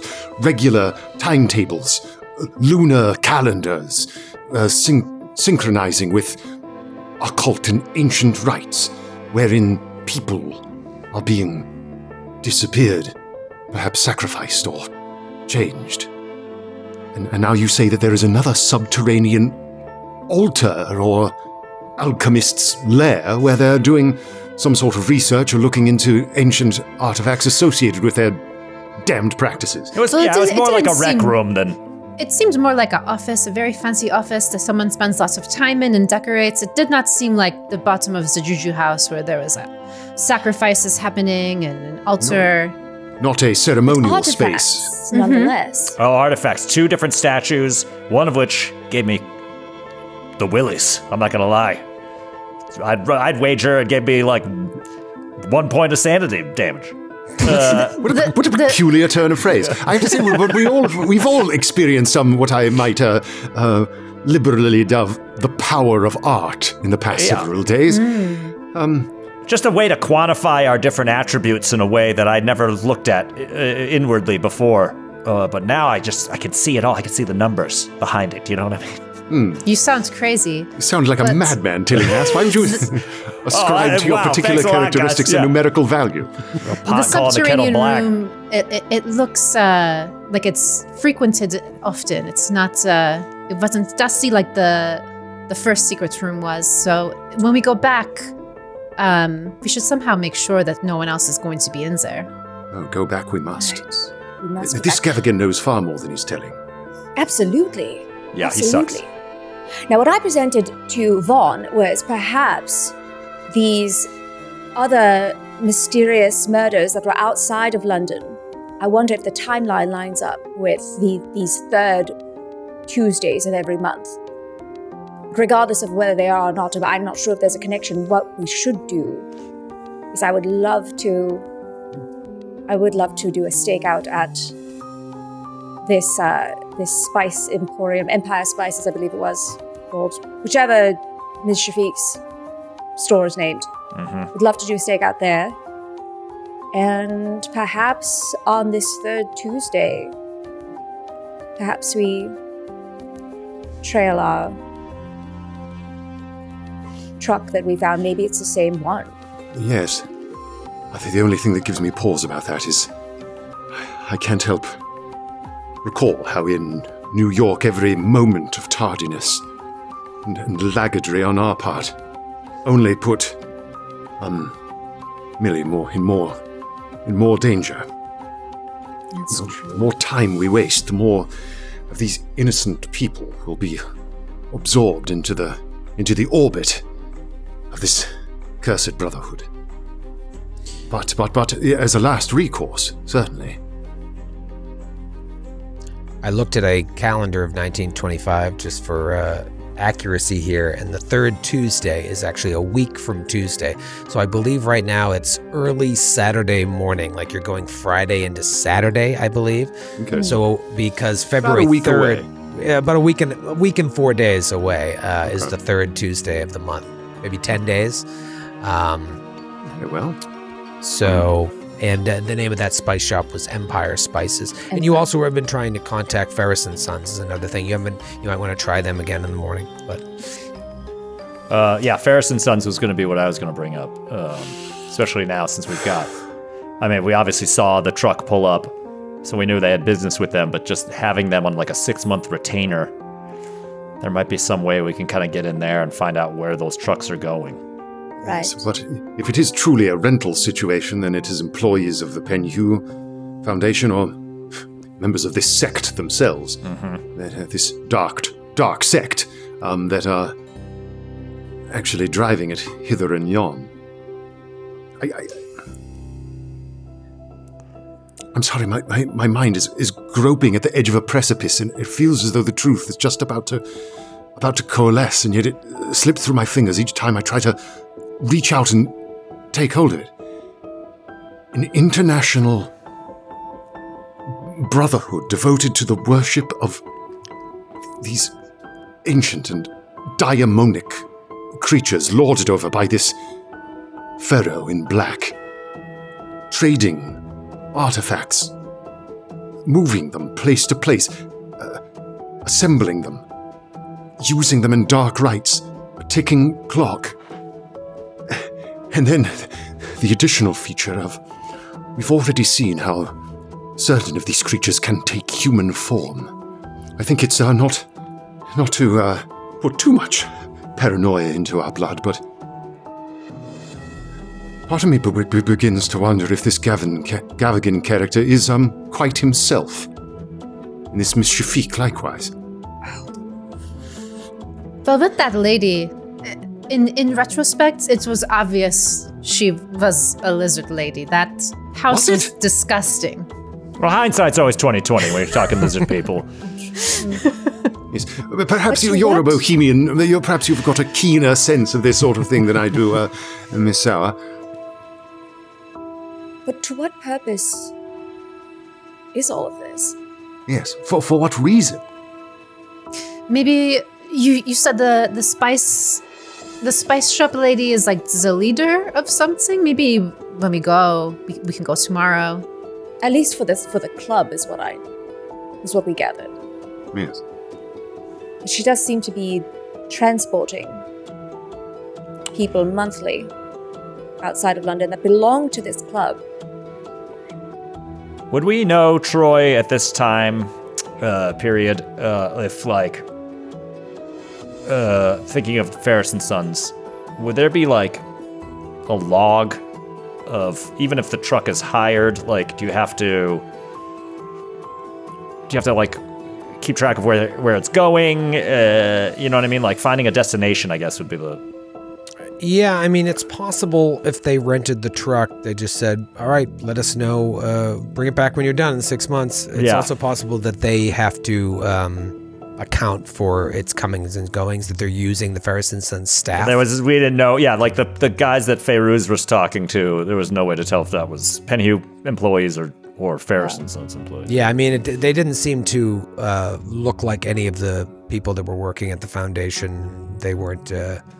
I mean, that's what really made them jump out at you as you were standing there. This group of, like, suspicious-looking people pulled around back.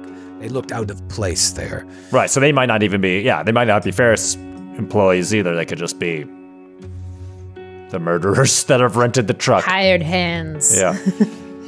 Well, we could see... We could break into the truck company and see if there's any paperwork. For at least where it's like, if it's been rented, where it's the address it's been rented to. Well, I guess that's on the receipt we have, right? Or that we saw. Like where the truck's being parked when it's not in use, stuff like that. Yeah, Vaughn, I don't know, man. It sounds like... Plus, it's like... They're from all these different countries, and it's like, is that country influencing the type of thing that we're dealing with, right? Like, why are there suddenly lizard people now when there weren't lizard people in New York? Yeah, so is this the drawing together of disparate sects that are all now working as one? Maybe there were lizard people and we just hadn't discovered them. That's true. Perhaps. Although, with our keen minds, what could possibly have slipped through the fingers of the mystery squad? Nothing. Absolutely nothing. Yes, well, it's damn near 3 in the morning.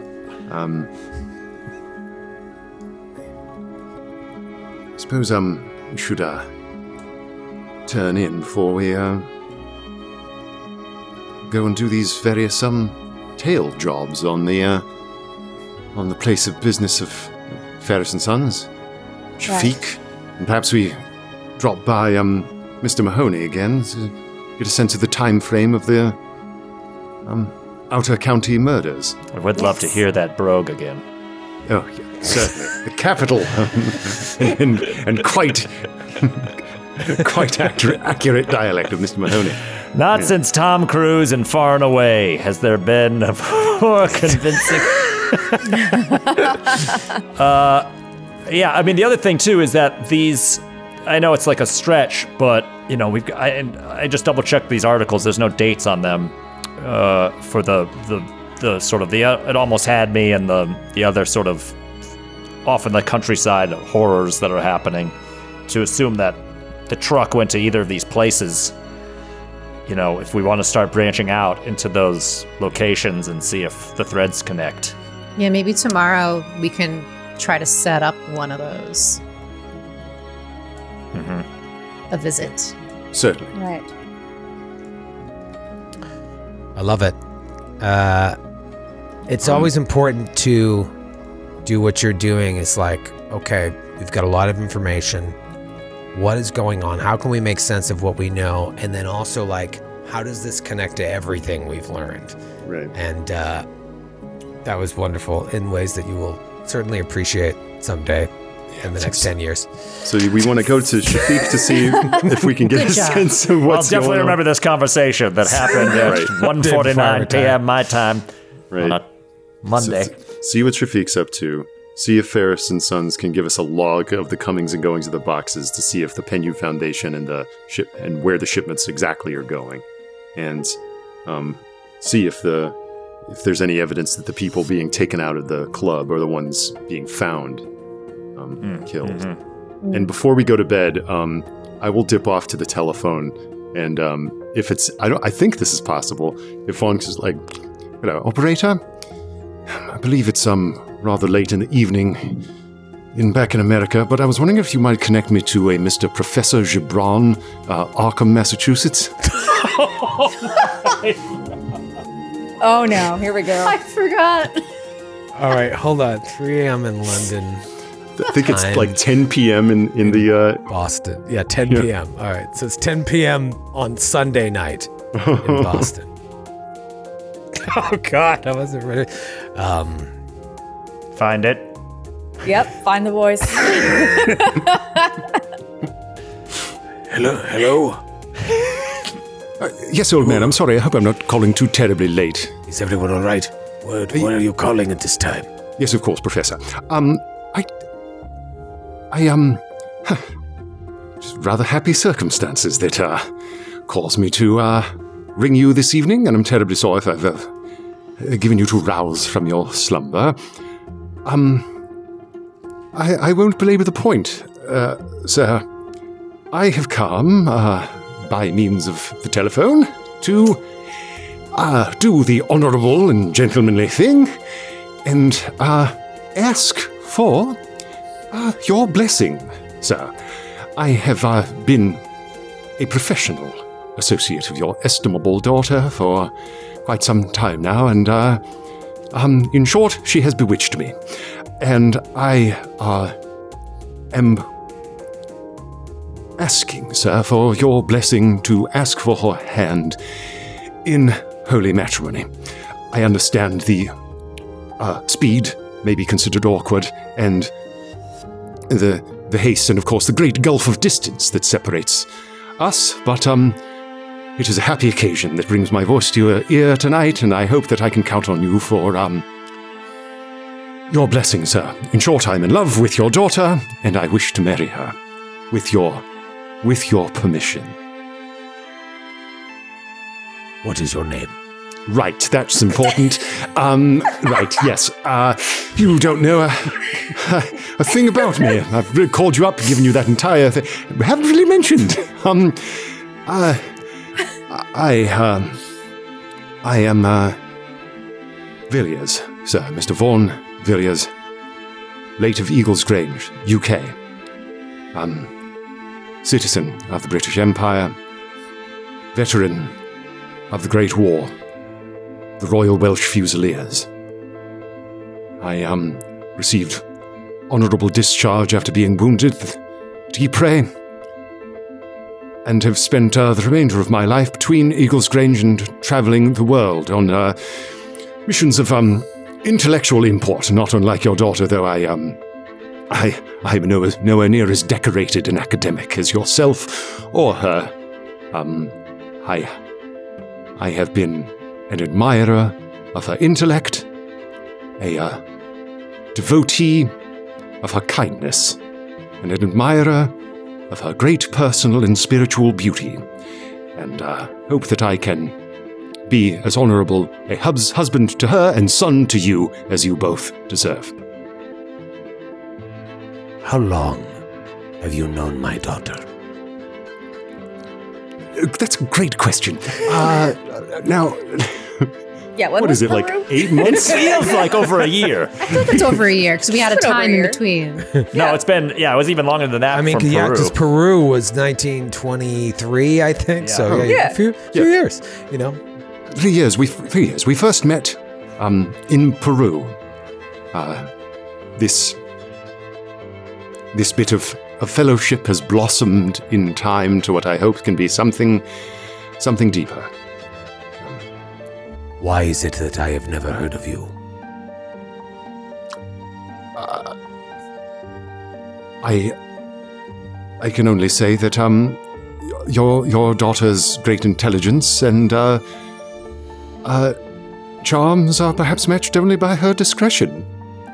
But I have been a constant companion of your daughter's, either in person or via letter and telegram over these past years. I am currently with her in London. She is in London. Oh, fuck. Yes, sir. We are by no means living in sin, but and nor will we until the day that our vows are set in stone by the appropriate ecclesiastical authorities. Is she safe? Yes. Yes, Professor Gibran. As safe as one may be in these dark times.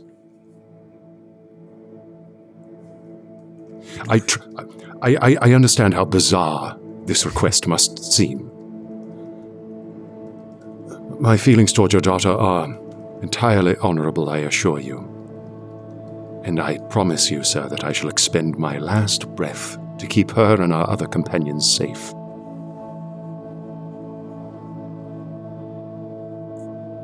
I see. This is highly unusual, Mr. Villiers.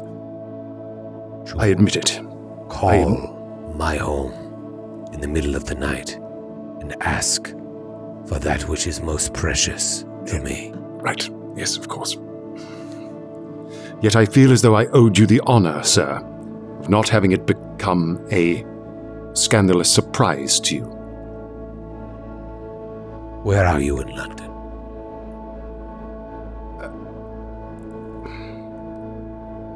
We're staying at the Waldorf Astoria in a suite of adjoining rooms. Good. You hear like a voice, maybe a female voice in the background. And then he just like muffles the receiver.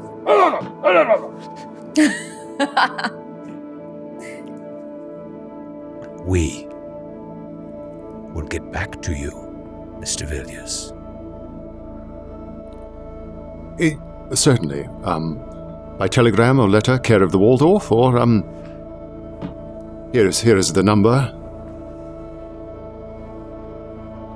Certainly, I don't expect an answer right away. And he hangs up. Well, that went as well as can be expected.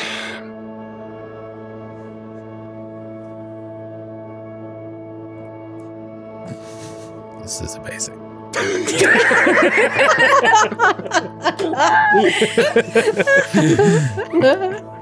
Wow. Okay. This is awesome. You sneak back and you go to sleep. He's a slave to duty. Guys get up the next morning. Saturday morning. Lots of new information. You've broken into the Penhew Foundation and found out that Gavigan, all told, has some secrets. Now, they may not be nefarious in nature, but you did point out that there is a lot of connections to all these places that Jackson visited, that Jackson was interested in. Shanghai, Australia, There's a lot of weird enough connections that it's worth putting a pin in wondering what's going on with Gavigan, the Penhew Foundation. Maybe that was Sir Aubrey's secret room. Maybe Gavigan doesn't even know about that. You have to take all these things into consideration before you show up guns blazing. Meanwhile, there's this dancer at the Blue Pyramid Club that tells you people are being taken.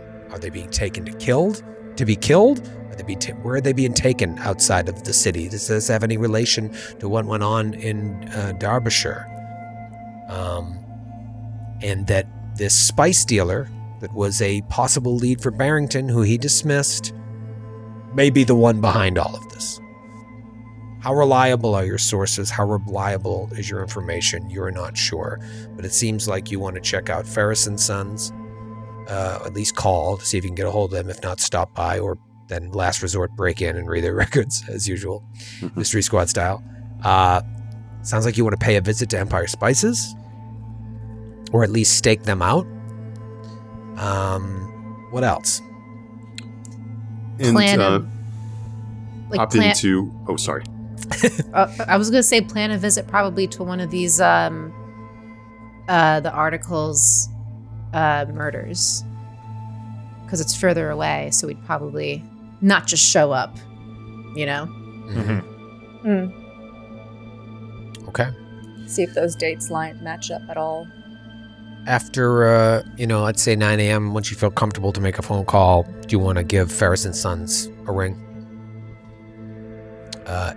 If you do, I'll just kind of push you into doing that. You get an answer. Hello, Fairuz and Sons. This is Glenn speaking. How may I help you? We're all just hovering over the phone. Huddled around your face. Who's calling? I don't know. I feel like Fairuz hasn't talked in a while. Yes, steady on, lady. Yes, I was just curious. A lady.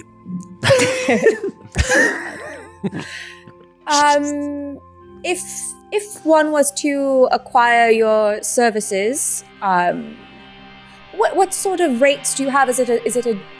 Do you rent out your trucks to what are the terms that you do to rent out your services?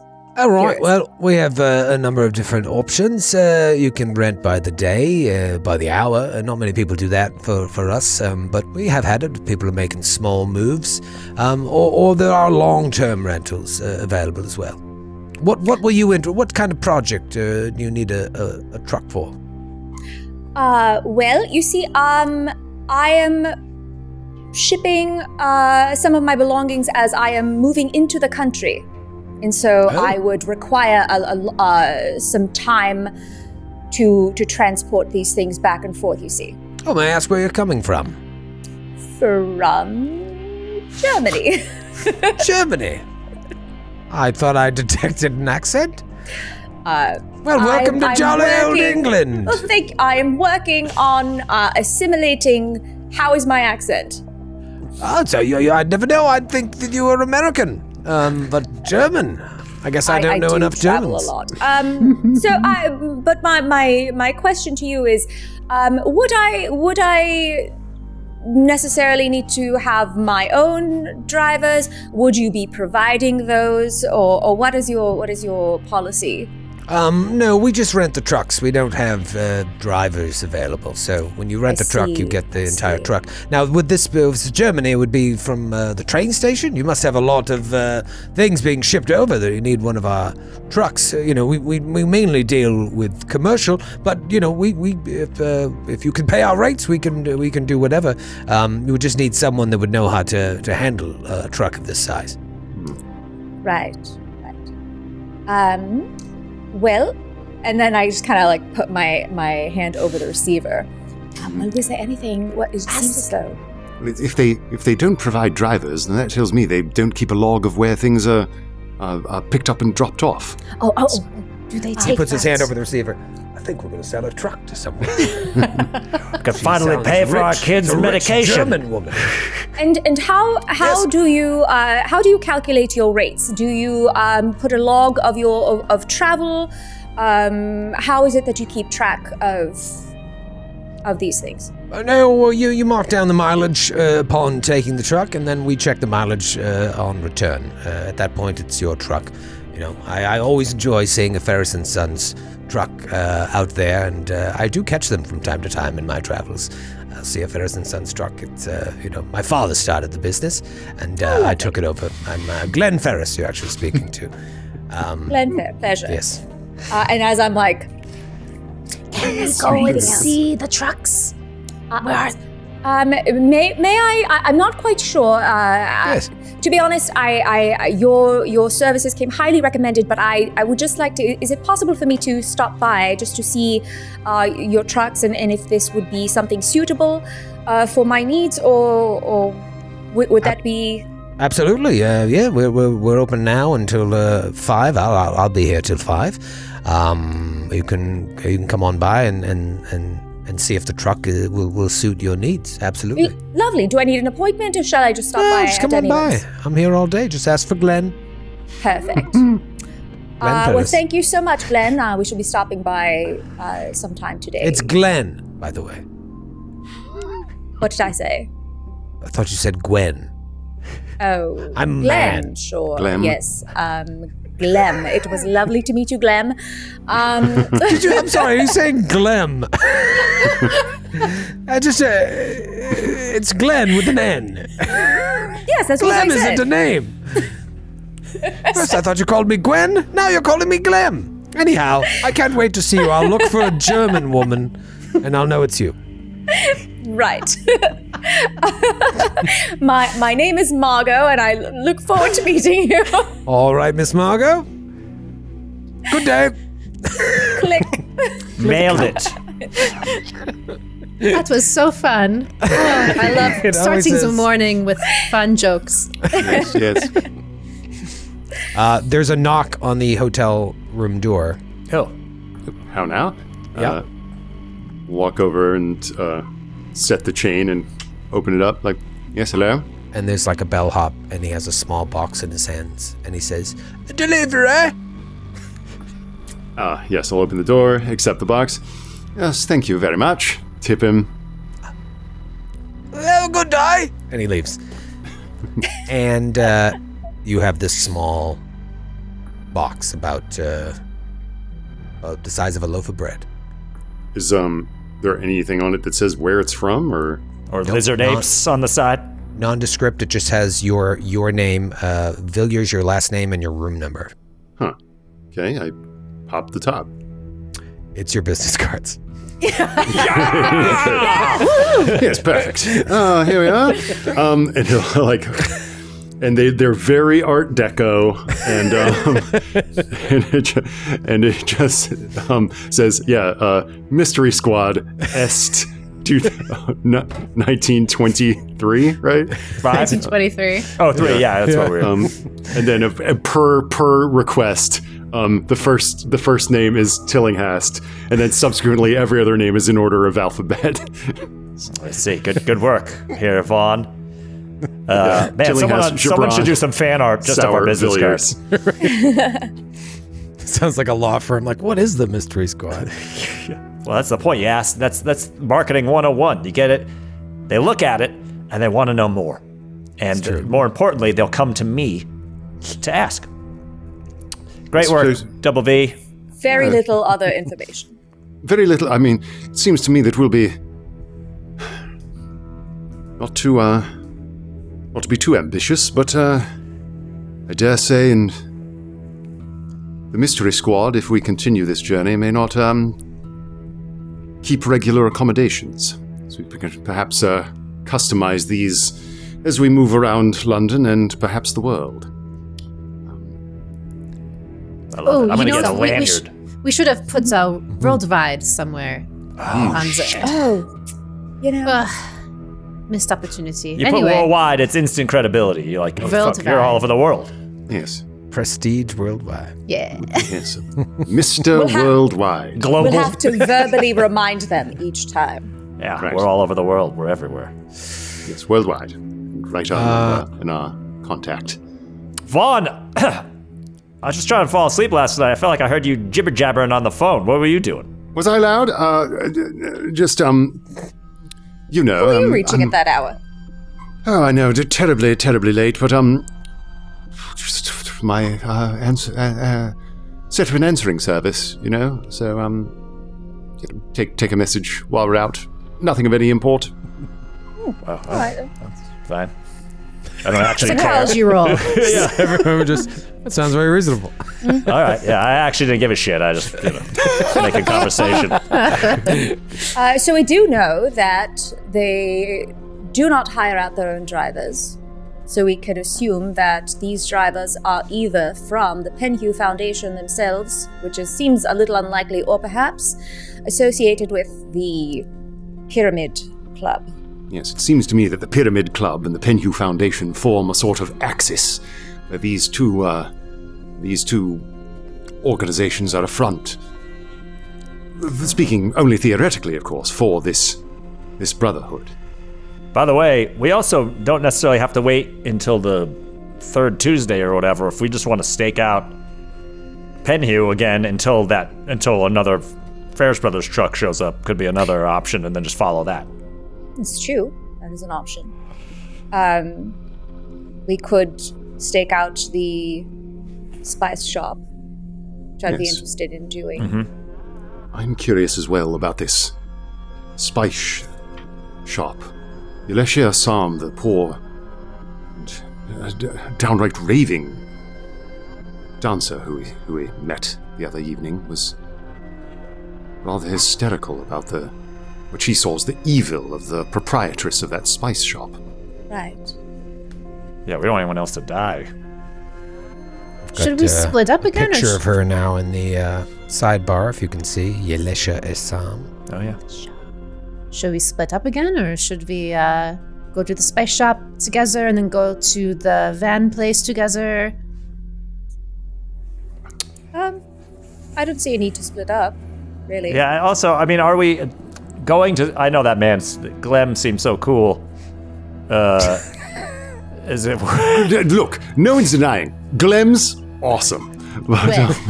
Glenn seemed like a it's nice Gwen. fellow. Gwen? If we... It feels like I don't know what else we'll get out of there.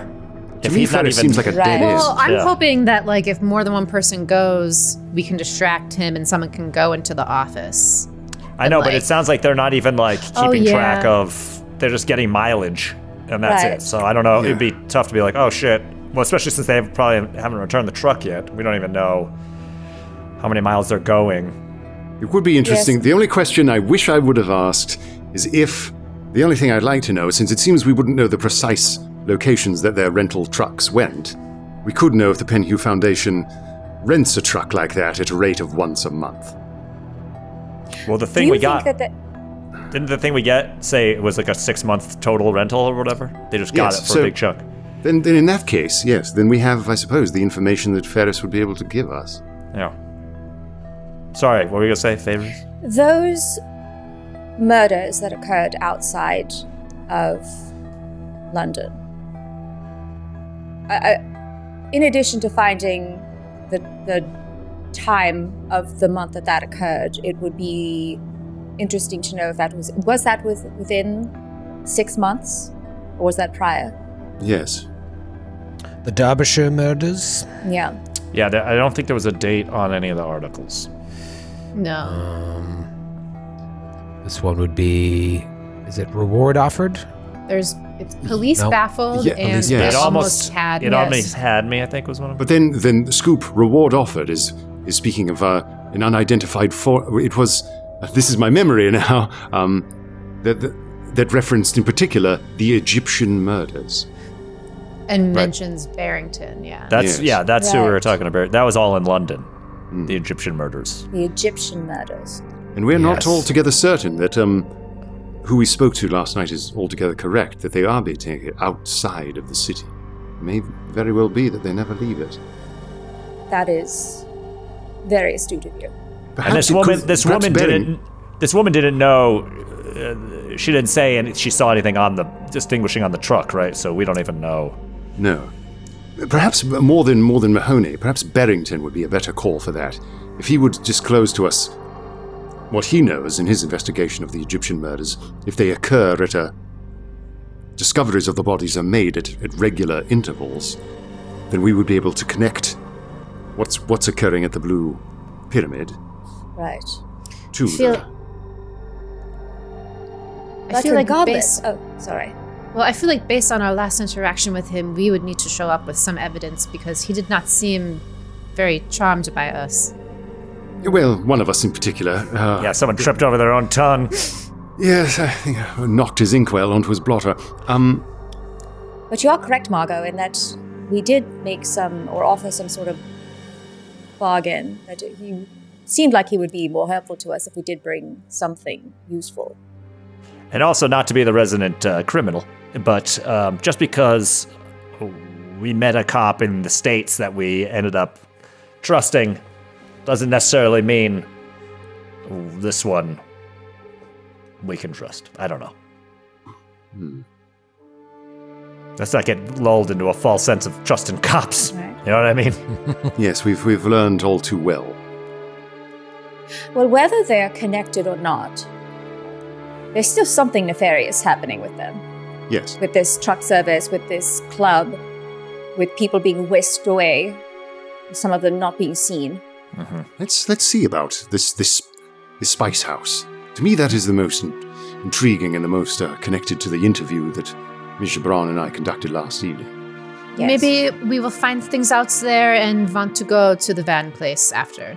Now, stakeout is one thing, to look at it from a safe remove, but Ms. Braun and I are now perhaps known to the denizens of the Blue Pyramid. You, Miss Sauer, and you, Miss Tillinghast, are not. Perhaps you could actually go in and speak to the proprietress to get a better sense of what goes on. Oh, yeah. I think between the two of us, just befuddle this woman with our wit. And while we're in there, you guys watch from the outside? Yeah, just keep track. Sure. Perhaps. You guys were in that same area last night, and so the way Soho is, even though it's a little seedy, there are like plenty of outdoor cafes and restaurants. You could like park yourselves at one nearby and just kind of watch. Yeah, get a copy of the scoop and hold it up. Just sort of peek over it once in a while. I always imagine Scoop has like an exclamation point. Oh, yeah. Scoop! Scoop! Just to give you some context that may not be provided in the handouts, those murders in Lesser Edale, I call them the Derbyshire murders, that's the area, that happened 3 months ago. Okay. So when Jackson was reading that article, it was still fresh because he read it in December. So it was like, I think it happened probably in November. And then the Egyptian murders is this ongoing thing. And remember that Inspector Barrington's predecessor, while investigating those murders, disappeared. And I don't see it here because I can't remember if it was actually something we saw. The receipt for the truck for the 6-month rental, was there a date on that? No. Okay. Well, no, actually, there were. Yeah, just kind of thinking back, that was fairly recent. Okay. Yeah, so it's on an extended rental. I'd say that it's probably a month and a half into its 6-month rental. Okay, got Yeah. it. And if you disclose to us everything that you saw, then we're also... This means that the Penhew Foundation also has installed somewhere unknown to us a very large safe. It's a walk-in safe somewhere. Yes. Yeah, something Perhaps. by Henson Manufacturing in Derby. But which, if we could reach out to them, they may be able to tell us something more about where Yes. it is on the That's premises. Just pretend to be Penhew. Just pretend to be Gaffigan and not remember. I'm sorry. Could you just remind me find my save. where that giant walkie? You guys did such a good job. Yes. I lost it. All right, so off to stake out Empire Spices. Yes, maybe if Margot and Carter, if you are to go inside, perhaps Vaughn and I will look around the back, check around the outside whilst that's happening. Lovely. Let's head on over there after breakfast, which we won't roleplay. Which we drink. You guys maybe take a cab in the direction, get out someplace nearby, and sure enough, you do see a cafe that's like diagonally across the street. You'd love it to be a little bit closer, but you have a view of the front door. There's just traffic going back and forth, and it's on the other side of the street.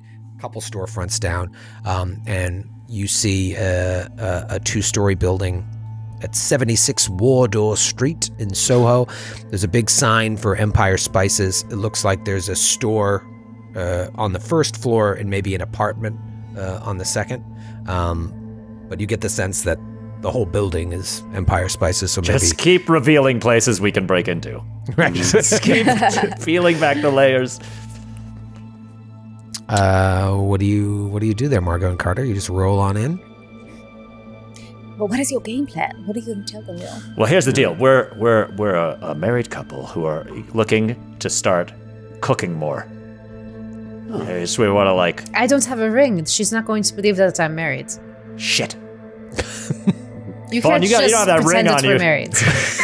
Why Why do we have to be married? Vaughn is like fumbling in his pocket, just kind of absentmindedly. No, what? Do you have a ring? All right, I don't know what you're. I don't know anything. I just assume whatever. What do you need? Your restaurateurs. We're restaurateurs. Got it. Yes, and we are looking to branch out our menu with more exotic flavors.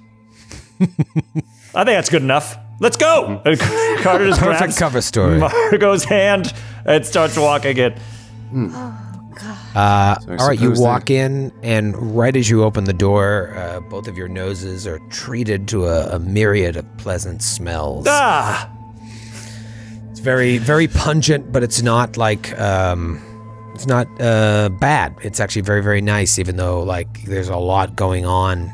You see, there are a few customers in there perusing the shelves, like holding spices up and sniffing them.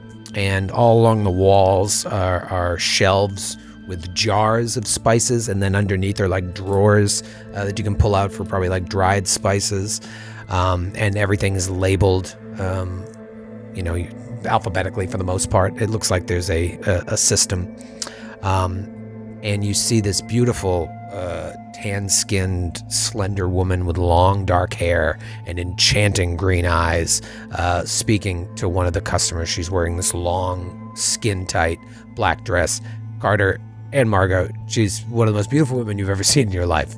And as you come in, she smiles to you and gives you kind of like the, I'll be with you in 1 second. And the two of you walk in and pretend to be perusing. And then I think this will go well with our dessert menu.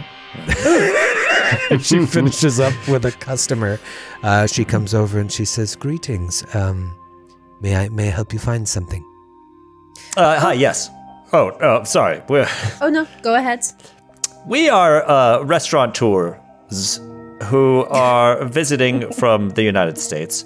We're about to open up a new restaurant called Spice It Up. And we were thinking about just branching out from the normal American fare of grilled cheeses. In fact, my wife partner here, we're restaurateurs who are thinking about getting married, but then abandoned that idea because we realized it was going to get in the way of the business. Carter. Huh? Hi. We're just browsing. We're getting inspiration for our new menu. I guess can you start us off somewhere? It's just so many spices in here. Like, where would you recommend a newbie to start? I am honored that you would come to my store while on holiday. Yes, you say it's called Spice It Up. Is there a with an exclamation point? With an exclamation point. Cool. Is there a central type of food that you serve? Is it all spices? I'm just curious where I can point you.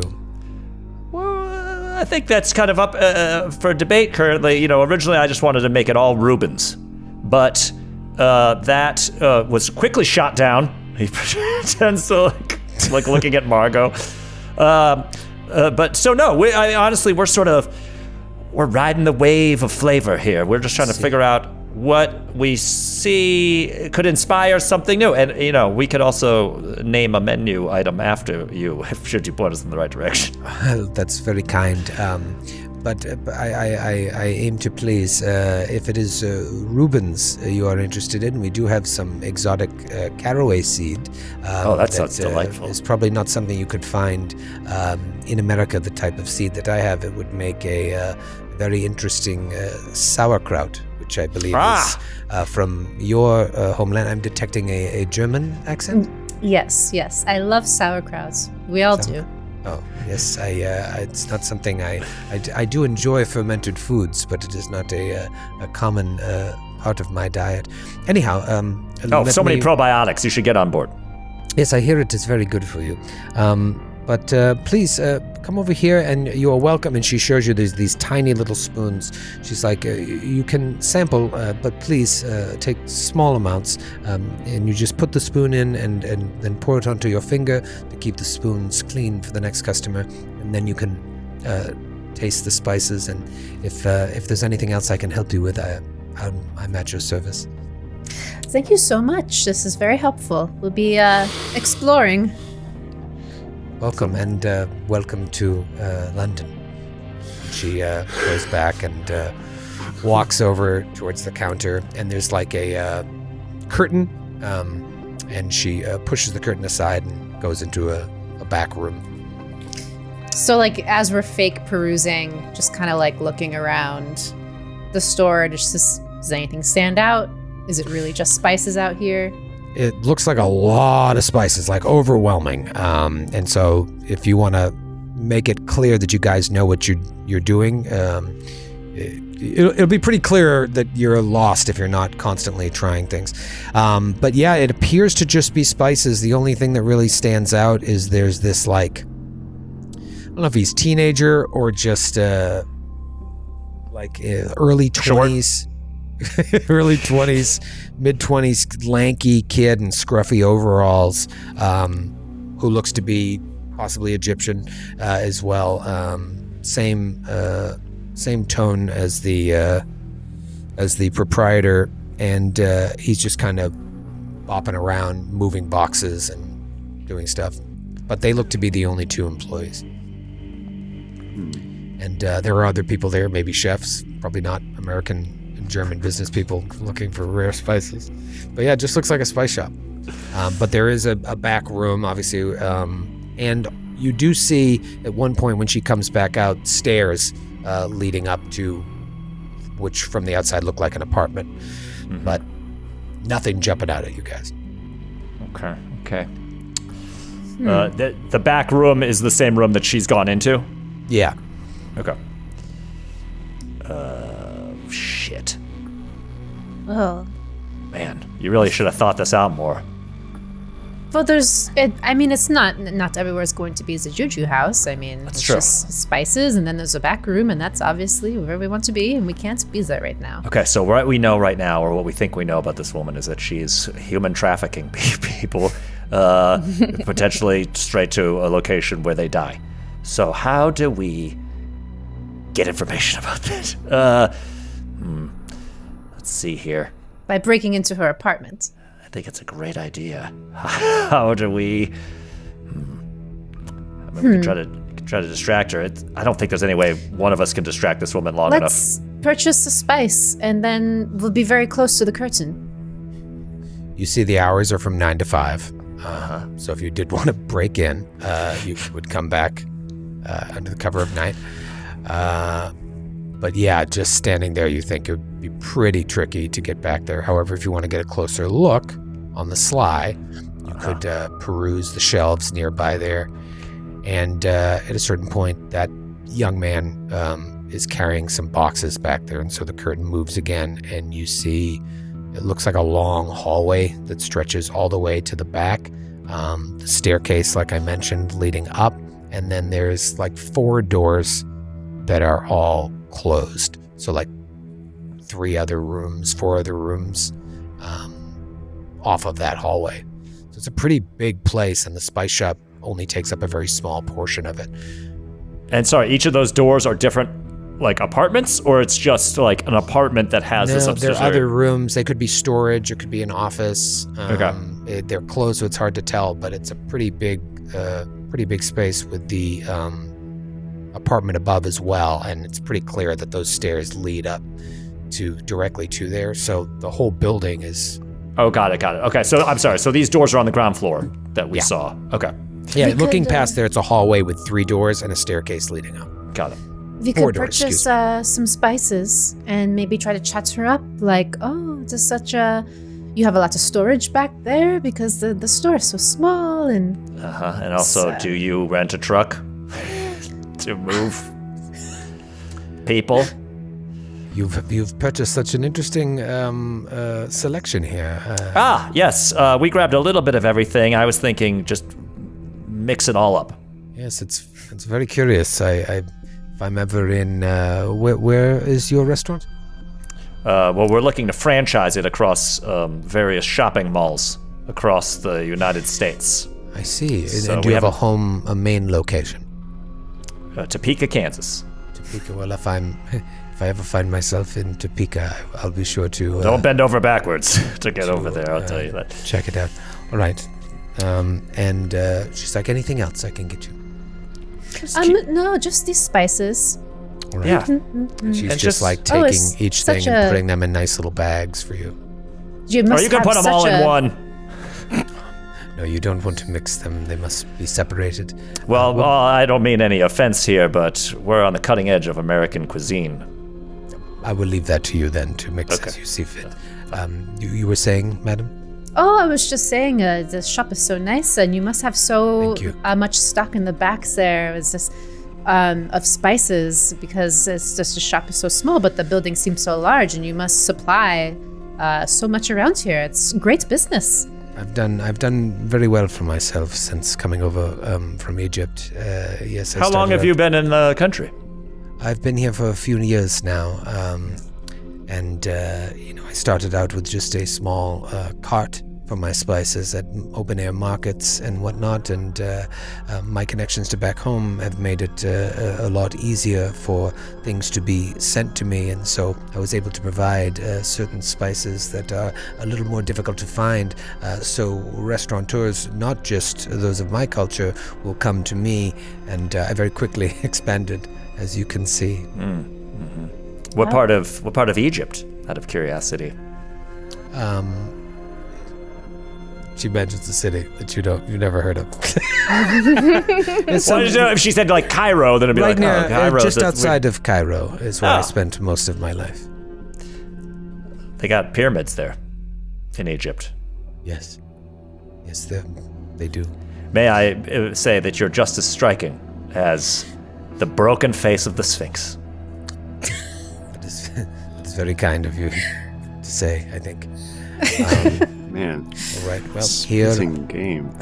Well, I was gonna work my way. Cleopatra instead. I was gonna work my way into a charm roll. You're as pretty as the broken, mangled face of this film. All right, here are your fucking spices. Anything? Any other rude things you'd like to say? I've been more than kind. Yes. Well, please stop in any time you find yourselves in the area. And tell your friends, tell your American and German friends if they're ever in London and looking for the chance to spice it up. See, spread the word. Come to my store. Okay, thank you. Thank you. Thank you. Have a wonderful day. Bonjour. Yeah, I guess we leave. It doesn't seem like there's much out in like the spice storefront. I'm shocked there wasn't just like a dead body in here or something. Just like relics on the wall. Yeah. If there was, you'd never smell it from all the spices. Yeah. Yes. Okay, we roll up to the cafe. Are these Well, guys? Oh wait, did you guys go to the Were you back? guys staking out? Yeah. Meanwhile, we would have head out too. We wanted to kind of have a little look-see around back. It's possible to move into an alley area or whatever around Yeah. back of this place. Yeah, so you guys kind of do a little scouting while they're in there, and the buildings are pretty close to each other. There's like a gate with a alleyway separating the Empire Spice building from the neighboring building, and you can see all the way at the end of the alleyway is another door that looks like it leads out onto a backyard of the spice place. But on the other side of the building, it abuts to another building, like on the next block. Okay. And then there's nothing to the left. It's a corner, right on the corner of the street. So you've got the adjoining building, small little alley behind a gate, looks like a yard back there, but then another building behind that. Doing your recon. So do you think if there were to be any shipments that this store receives, do you think they just receive items from the front, or do you think does this look like that alley? Is it a thing that like a car could drive through, Troy? No, it's just for people to get down, like to get to the back door. Yes, sort of slip through to the garden, I suppose. Assuming this is the place where nefarious things happen, the spice shop is rather a good front to send and receive all manner of things. It just struck me, Miss Chabran, that when we went to the abode of Mr. Shipley, I don't know if you were, but I was. The entire time we were there, even though it was dingy and rather shabby, worst of all was that herpetological aroma. Right. I could have never said what a snake smelled like, but when I smelt, I knew. Strikes me that if one could not control that aroma, a house of spices would be the perfect place to work. To cover up the smell, you're saying? Yes. It would be brilliant if that was the case. Again, one can't let their imagination run away with them. Do you want to hop the fence?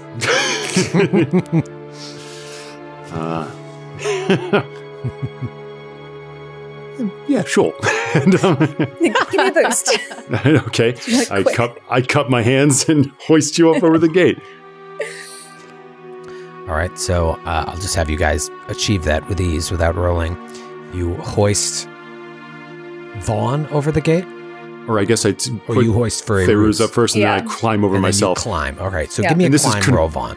I'm going to say you can, with ease, put Fairuz over, but now you've got to climb yourself. Are we coming around the corner and seeing, like... this is all happening concurrent. I feel like we're at the coffee shop waiting for them or something. Yeah, maybe you guys come out and, well, let's see what the result of the rolls here is, and then we'll do the narrative. I got a regular success. Nice. Okay. 15 under 20. Not my best skill. Wow. 15 under 20. Make sure to mark that. Oh, yeah. All right, Margot and Carter, give me a spot hidden. Woo. Ooh, that's 23 under 69. Is it extreme? I think it's definitely hard. Yeah. But I think extreme is 1/5, so that you have to be low. What'd you get, Carter? Failed it. Failed. All right, so Margot, I'm going to say that like you come out and you turn to the left and you see Vaughn, you see like a figure climbing over the fence. It's not very far from like the door to this building. It's like, I don't know, 20 feet away, and you look and you see Vaughn hopping the fence to the corner of your eye. This is not what you guys planned, but there they go. Well, I guess we deserve it because we went into the sarcophagus. They're getting ahead of themselves. Wait, and what are they? what's happening? I didn't see anything. What? It looks like they went into the yard, the backyard of the. What the fuck? In the daytime? Keep them occupied. Do you want to just wait? I don't think all 4 of us should. No, I don't think. What the hell are they doing? They're having fun. Let's go have some coffee. They were having drinks when we went. Now we go have some coffee while All they right, you want to get a latte? Yeah. I mean, you guys could literally walk by, cast a glance through the gate, and see Vaughn and Fairuz. You guys they kind of wave at you. Just How about like, we just block? Just to be like, Fairuz doesn't have the intention of breaking in. She just wanted to run in, see what the situation was, take a closer look, and come back out quickly. Yeah. Have a look at the back garden. Yeah. That's what we wanted to do also. Okay, all right. So yeah, let's just keep an eye on this. Carter and Margot, you guys get a drink and you're walking by and you see them. I don't know if you give them eyes or what, but you're just like, all right, business as usual. You go again to get the drink and now you're watching. Your lookout was goofing off. And you guys go down to the end and you see another gate that opens up on a yard. Now, from the yard, you see the back of the building. There is one door leading into the building and then 2 windows on either side of that door looking into one of these other rooms that you saw when you guys were inside and looked in the hallway. And so just kind of putting this together as a team, you realize there were 4 doors. 1 of them led outside. 3 of them led to other rooms. So 2 of these windows look in on 2 of those rooms. On those rooms that people didn't look into. Okay. Yes. So, and I was also going to say, then there's another door in the yard leading to like a small outbuilding. Okay, great. Okay.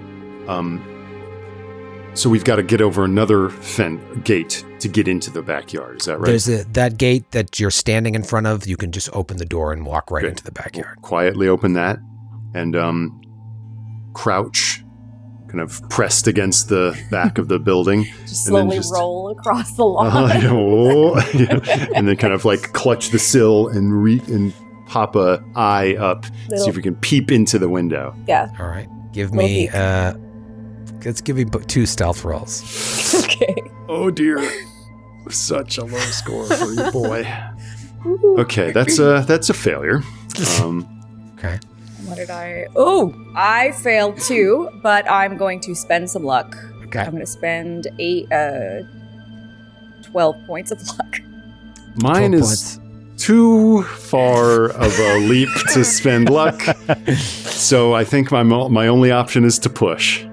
All right. So how did you initially approach, and then what are you doing differently? All right. This is bad because my stealth is 24. My chances of succeeding here are so bad.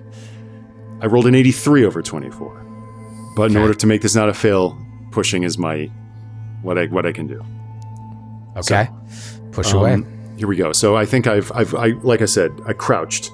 I've kind of lifted myself up out of the crouch to peek over and look into the window. And I think at this moment I maybe lose my balance. And it's the kind of like I'm pressed so close to the wall that I'm almost gonna my legs are gonna slide out from under me. Mm-hmm. And it's the kind of thing where like I'm throwing an arm out to catch myself, but if I throw it out wrong, I'm gonna like punch the window out or like crack something. And sorry, real quick, can we see any of this shenanigans? Absolutely not. We're tucked away behind the building. So deep because you got behind. Yeah. Okay, I didn't know if it was straight down the alley. Okay. Yeah. But don't worry, you're going to hear it soon. Maybe. Here we go. Okay. Damn it. Yep. 45 over 24. All right. Margot and Carter, give me a spot hidden. Oh, jeez. It all starts so innocently. It all starts so innocently. Yeah. We're also like sitting at the cafe, like watching who's going in and out. 55 under 69 regular. Failed. Have to go. Oh well. Could have gone after hours. Okay. Yeah. All right. This is what happens, and it all kind of happens simultaneously as we're going back and forth between Fairuz and Vaughn behind the building, and Margot and Carter just wondering when are they coming back.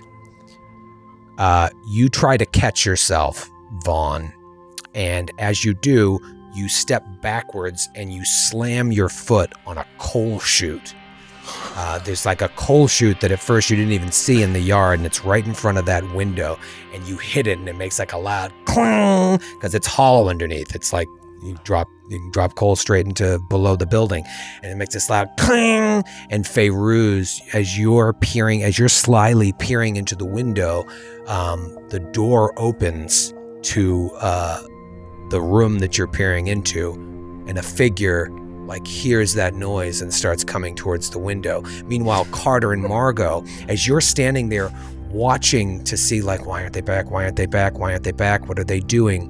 You notice a car like 6 car lengths up with 2 people in it watching.